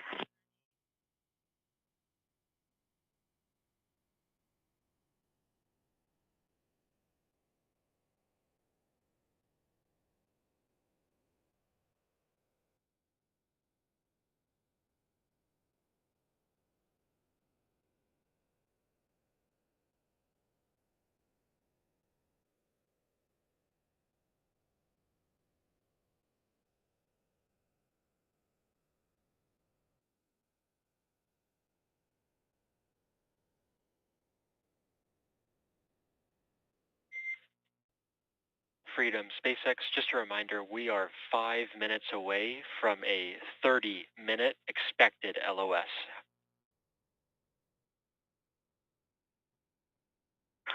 Copy. Upcoming 30-minute LOS. We'll catch you on the other side. Sounds good.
This is Mission Control Houston with live mission audio coverage of NASA's SpaceX Crew 9 as they make their way through a phasing period en route to a splashdown off the Gulf of America and the coast of Florida, just outside of Tallahassee. For the Crew 9 team, you just heard moments ago the radio down from the communications team at the core at SpaceX in Hawthorne, California, and anticipated LOS or loss of signal for about 30 minutes. And we anticipate hearing back from the crew at roughly 11:10 Central Time, 11:10 a.m. Central Time. That Crew 9 team aboard the Dragon SpaceX Freedom spacecraft consists of Commander Nick Hague, a NASA astronaut completing his third flight and second to the International Space Station, alongside with NASA astronauts Butch Wilmore and Sunny Williams, also both of them completing their third flights, and first-time flyer and Roscosmos cosmonaut Alexander Gorbanov. The quartet of astronaut and cosmonauts would undock from the International Space Station, completing a long-duration stay above the orbiting laboratory at 12:05 a.m. Central Time, and are currently undergoing a 17-hour phasing period that'll lead up to the eventual splashdown, with the approximate time of 4:57 p.m. Central, 5:57 p.m. Eastern Time. After undocking and backing away from the International Space Station, after a sequence, they would execute a sequence of undocking burns and departure burns. And the next major milestone for the Dragon Freedom spacecraft is the prop waste burn that'll occur about 4 hours and 20 plus minutes from now. And that is to allow for the spacecraft to shed itself of any excess propellant and mass to prepare itself for the deorbit burn, which will follow shortly thereafter. And after the deorbit burn, the Dragon will close its nose cone and prepare itself for the deorbit procedures and eventual splashdown off the coast of Florida, just outside of Tallahassee. We will continue to provide audio updates throughout this journey for Crew 9 as they make their way back home to Earth, and we will begin NASA Plus coverage, or pick back up NASA Plus coverage, later on this afternoon, and the agency's website as well as social media, beginning at 3:45 p.m. Central, 4:45 p.m. Eastern, and that coverage to begin reentry and splashdown. For now, this is Mission Control.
This is Mission Control Houston with live mission audio coverage of NASA's SpaceX Crew 9 return as they make their way through a phasing period after undocking from the International Space Station and their eventual splashdown off the coast of Florida just outside of Tallahassee.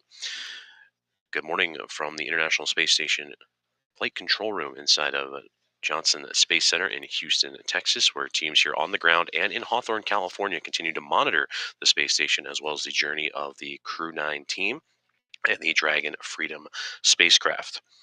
Right now, with about 10 minutes left in an anticipated loss of signal between the core team in Hawthorne, California, the headquarters for SpaceX, the Crew Operations and Resources Engineer, or CORE, the communications team, relaying that up to the Crew 9 crew about 20 minutes ago, an anticipated return of communication around 10 minutes from now.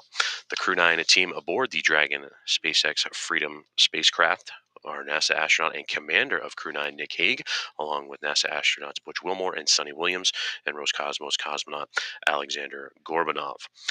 The quartet of astronauts and cosmonaut would undock from the International Space Station earlier this morning at 12:05 a.m. Central Time, pushing back from the zenith port or space-facing port of the Harmony module on the International Space Station, backing away through a sequence of undocking burns and then executing also a sequence of departure burns to put the spacecraft in the proper trajectory to begin the deorbit process. This Crew 9 team would back away from the International Space Station after a handover period with Crew 10, who recently arrived to the International Space Station this past weekend and would dock on March 15th.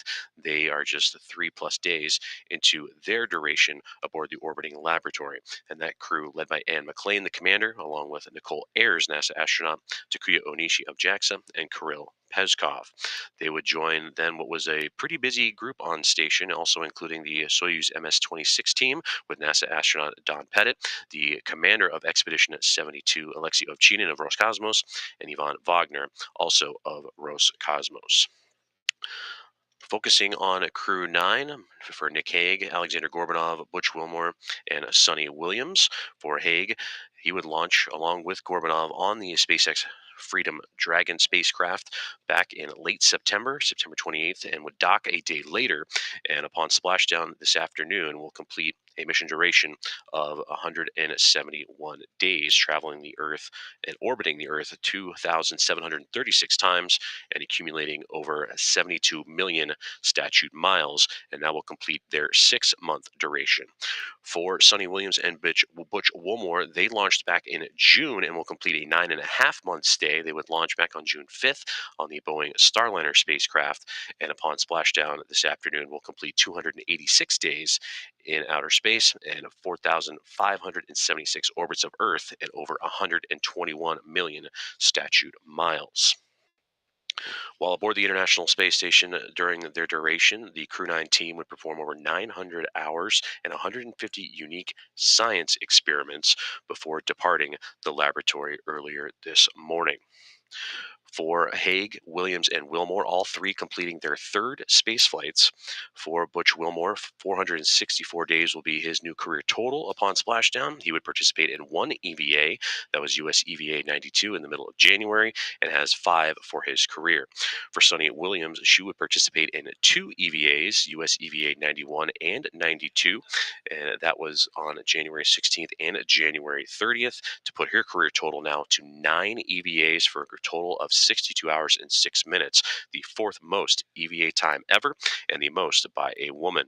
For Nick Hague, his third flight and second mission to the International Space Station will bring his career totals to 374 days. He also would participate in an EVA alongside with Williams, EVA 91 on January 16th.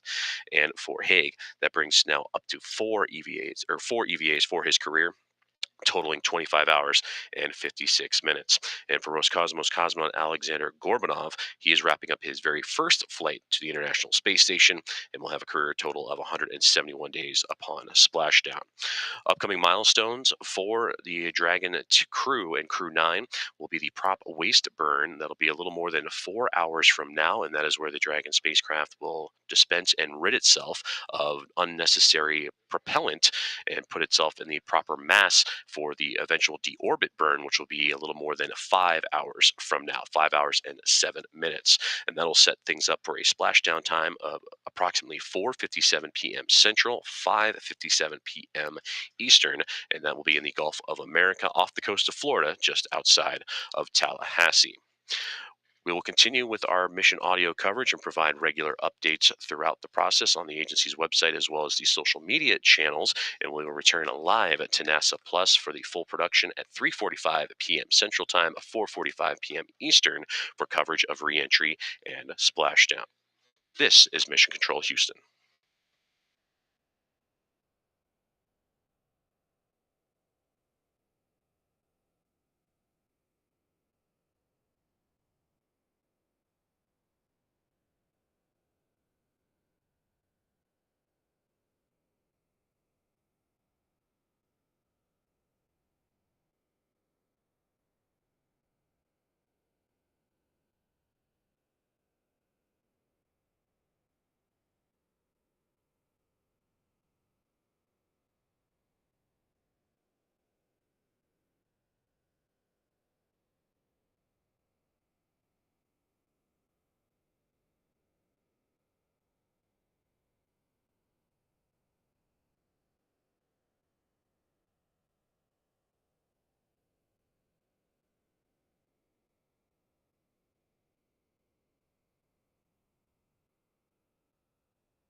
This is Mission Control Houston with live mission audio coverage of NASA's SpaceX Crew 9 as they make their way through a phasing period and return to an eventual splashdown off the coast of Florida just outside of Tallahassee.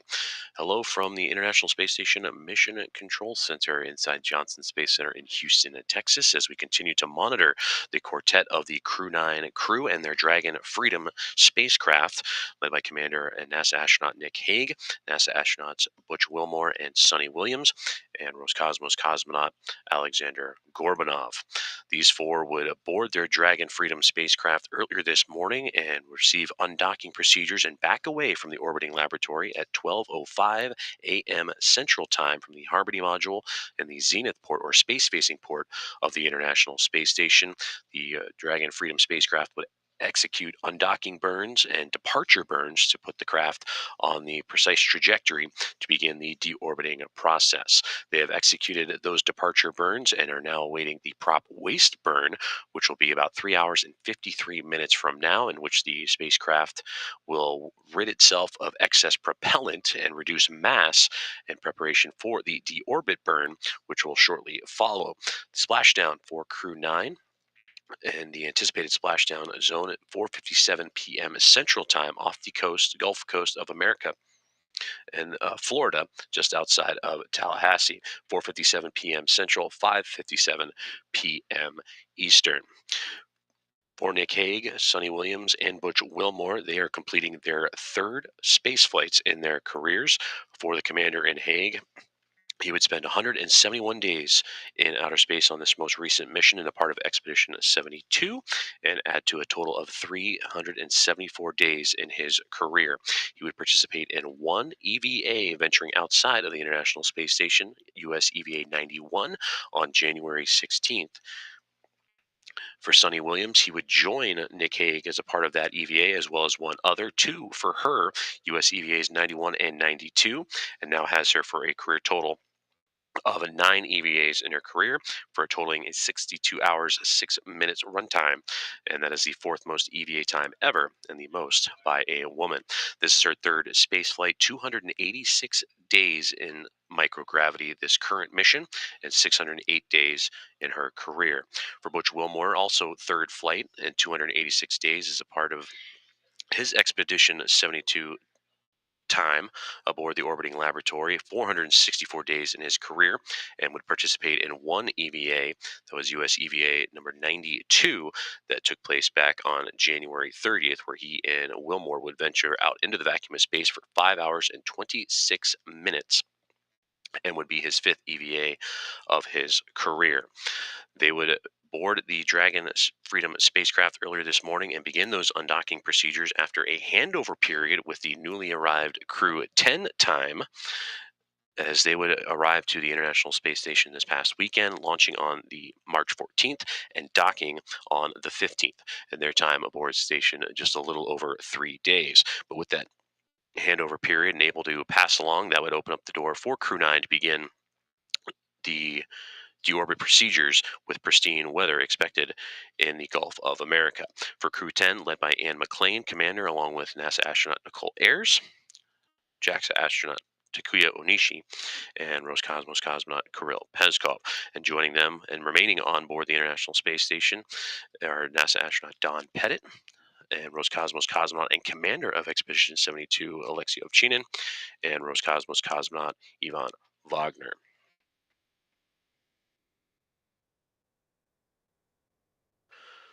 While aboard the International Space Station, Crew 9 would perform over 900 hours and 150 unique experiments before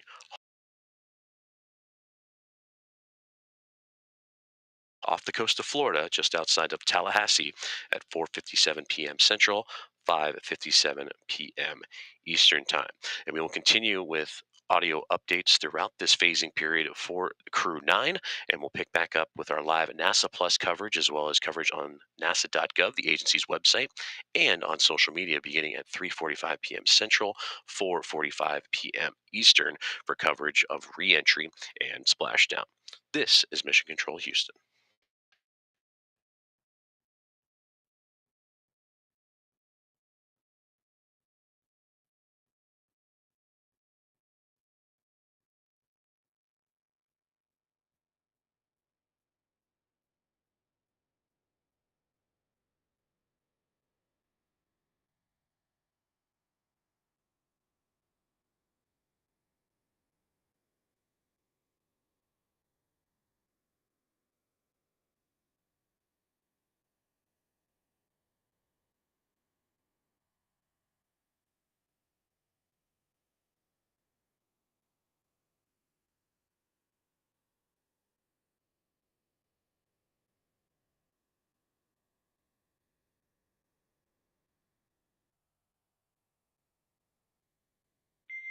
Freedom, SpaceX for status update.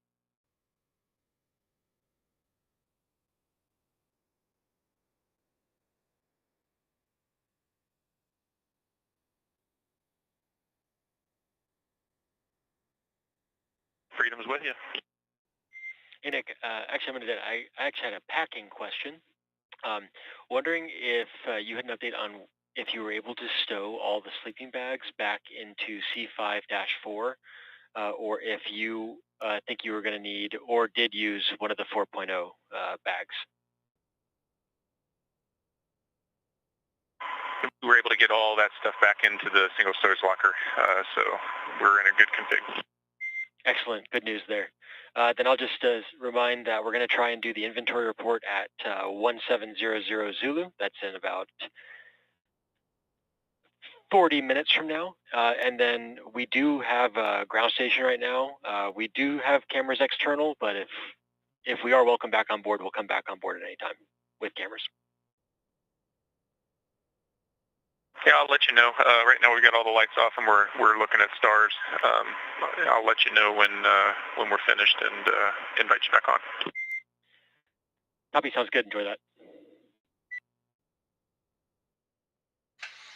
Great communications there from the core and SpaceX in Hawthorne, California, the crew operations and resources engineer communicating with Crew 9, NASA's SpaceX Crew 9 aboard Dragon Freedom as they continue deorbit preparations of the spacecraft and packing up all loose items and stowing properly before re-entering Earth's atmosphere and eventual splashdown at 4:57 p.m. Central Time. And you heard from a commander of Crew 9, Nick Hague, relaying down to the ground of what the crew is currently up to, and that is they are awake. They awoke a couple of hours ago, packed up, and now enjoying the view just outside of the windows of the Dragon Freedom SpaceX spacecraft before, again, beginning the deorbit process.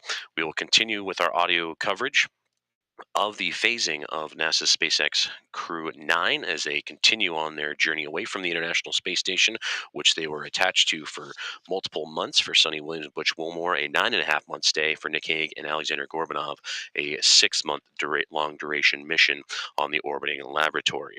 And we'll continue, as mentioned, the audio coverage, but we'll return live to NASA Plus, the agency's website, as well as on the social media channels beginning at 3:45 p.m. Central Time, 4:45 p.m. Eastern. And that will take you right up through reentry and splashdown, with the splashdown occurring off the coast of Florida in the Gulf, just outside of Tallahassee at 4:57 p.m. Central, 5:57 p.m. Eastern. This is Mission Control Houston.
This is Mission Control in Houston, live inside the International Space Station Flight Control Room.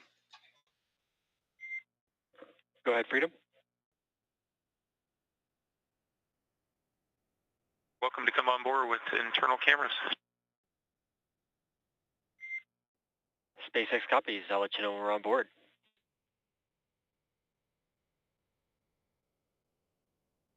Additionally, per the timeline, I will give you the formal go for deorbit preparation per procedure 4.700.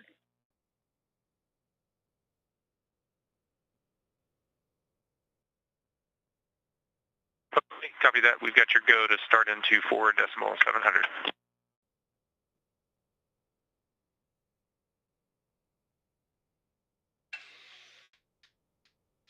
You are listening to live audio there between the SpaceX core, the Crew Operations and Resources Engineer, and NASA's SpaceX Crew 9 and Commander Nick Hague, relaying information of deorbit preparations as Crew 9 undocked from the International Space Station earlier this morning and began their journey, a 17-hour phasing period en route to a splashdown at 4:57 p.m. Central Time, 5:57 p.m. Eastern Time off the coast of Florida. We will continue to bring you live mission audio coverage, and you will periodically hear updates from SpaceX relaying communications to and from the Dragon Freedom spacecraft and Commander Nick Hague. Nick Hague being joined by Roscosmos Cosmonaut Alexander Gorbanov alongside NASA astronauts Butch Wilmore and Sunny Williams, the quartet, beginning their journey home from the International Space Station earlier this morning. As those four would depart the International Space Station at 12:05 a.m. Central Time, departing the zenith port of the Harmony module on the International Space Station, executing a sequence of undocking and departure burns to put the Dragon Freedom spacecraft in the proper trajectory for their return to Earth. For Nick Hague and Alexander Gorbanov, they would launch to the International Space Station on Dragon Freedom back in late September, and upon splashdown later on this evening, will complete 171 days in microgravity. For Butch Wilmore and Sunny Williams, they had an extended stay on the International Space Station and will complete 286 days in microgravity after launching to the orbiting laboratory on Boeing Starliner back in early June and would dock a day later to begin their long-duration mission. For Hague, Williams, and Wilmore, all three completing their third spaceflight. SpaceX, I have removed the exterior only camera override. So cameras are back internal, but for your awareness, we do not have a ground station. We'll have a ground station in about 30 minutes, but the exterior camera only override has been removed.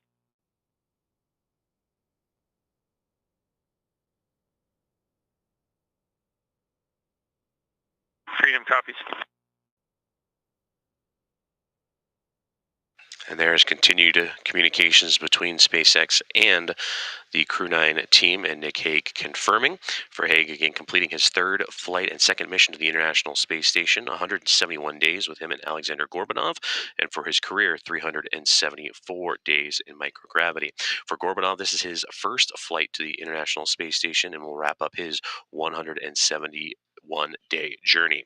For Butch Wilmore and Sunny Williams, both, again, their third flights to microgravity. For Wilmore and Williams, 286 days aboard station. For Wilmore, 464 in his career. And for Sunny Williams, 608 for her.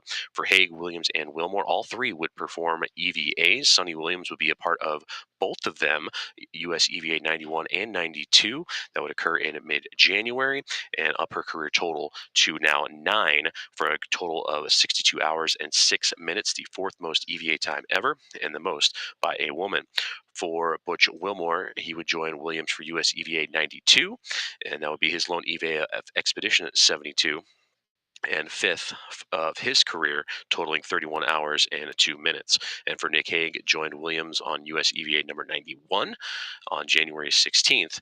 And for Williams, or for, pardon me, Hague rather, his fourth EVA in his career for 25 hours and 56 minutes in total. For Crew 9, they would undergo a quick handover period with the newly arrived Crew 10, which would launch to the International Space Station just this past weekend, launching on March 14th and docking on the 15th, and their duration or the orbiting laboratory has just eclipsed a little over 3 days, and staying back on station and wishing well to Wilmore, Williams, Haig, and Gorbanov, Ann McLean and Nicole Ayers of NASA, Takuya Onishi, and Kirill Peskov of JAXA and Roscosmos, respectively, along with NASA astronaut Don Pettit, Expedition 72 Commander Alexei Ovchinin, and Roscosmos cosmonaut Ivan Wagner. Upcoming key milestones for the Crew 9 team. It will be the prop waste burn. That'll be about 3 hours and 18 minutes from now. That'll allow the Dragon Freedom spacecraft to rid itself of excess propellant and put itself at the proper mass to begin the deorbit procedures, which the deorbit burn, which will occur about an hour after the prop waste burn, 4 hours and now 17 minutes away, will put the spacecraft on the proper trajectory for the splashdown, which is coming up on 5 hours and 4 minutes from this moment. And that splashdown again at 4:57 p.m. Central Time, 5:57 p.m. Eastern Time, and we'll continue to provide audio coverage throughout. And we'll pick back up on NASA Plus, the full broadcast, along with NASA.gov, the agency's website, and social media, beginning at 3:45 p.m. Central, 4:45 p.m. Eastern, for coverage of reentry and splashdown. This is Mission Control Houston.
Checks Freedom for air temperature sensors. Go ahead, Freedom.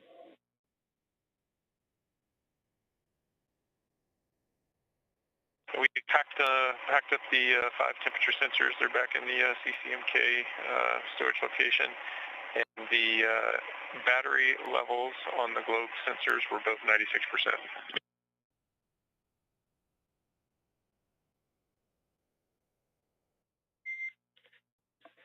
Copy that, Freedom. All sensors are back in the CCMK, and the reported battery levels for both sensors at 96%.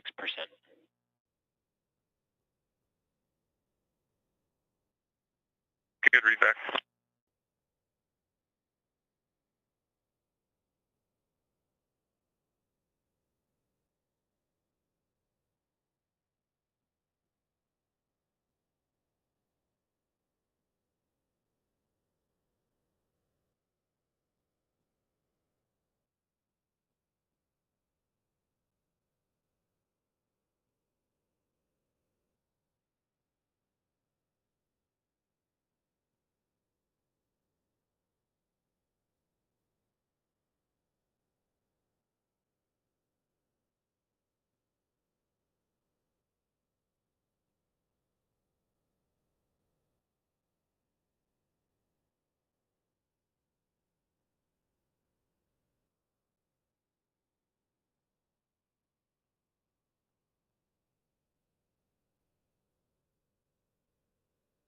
And SpaceX Freedom with food and water inventory when you're ready. Nick, I am ready.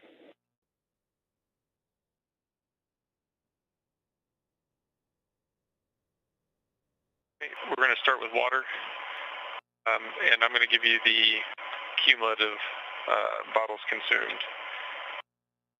We're back 201, 202, 203, 204, and 205. 5 bottles consumed.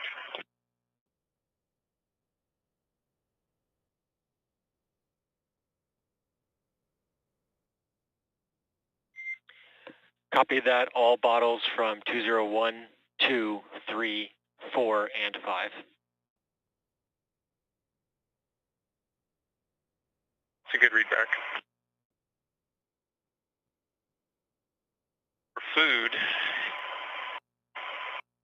301, 302, 303, 304, 306, 308. All meals consumed, all 4 consumed.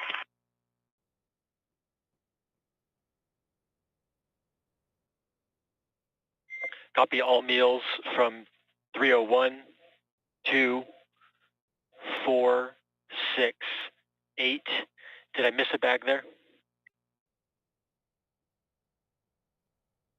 303 as well. Copy 303.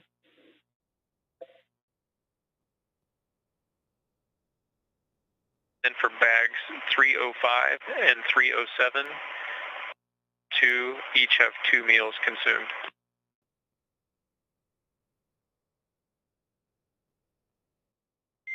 Copy that for 305 and 7, 2 meals consumed.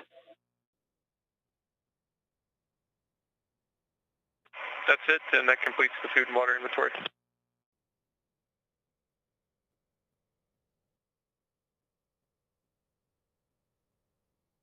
I guess I should just, again, we haven't started fluid loading yet, but we will consume all 22 bags that we brought on board.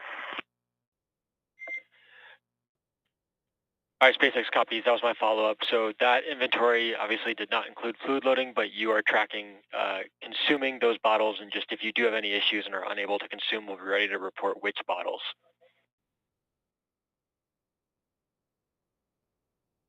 Yep, you got it.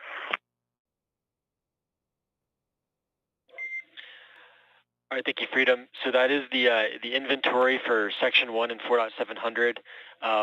Just make sure that you guys continue working on cargo stowage per the timeline. When you do get to Section 2, we've determined that we're going to waive the floater camera inspection So when you report that the cabin is configured, we'll have a couple follow-up questions, but we won't need to do a floater cam inspection.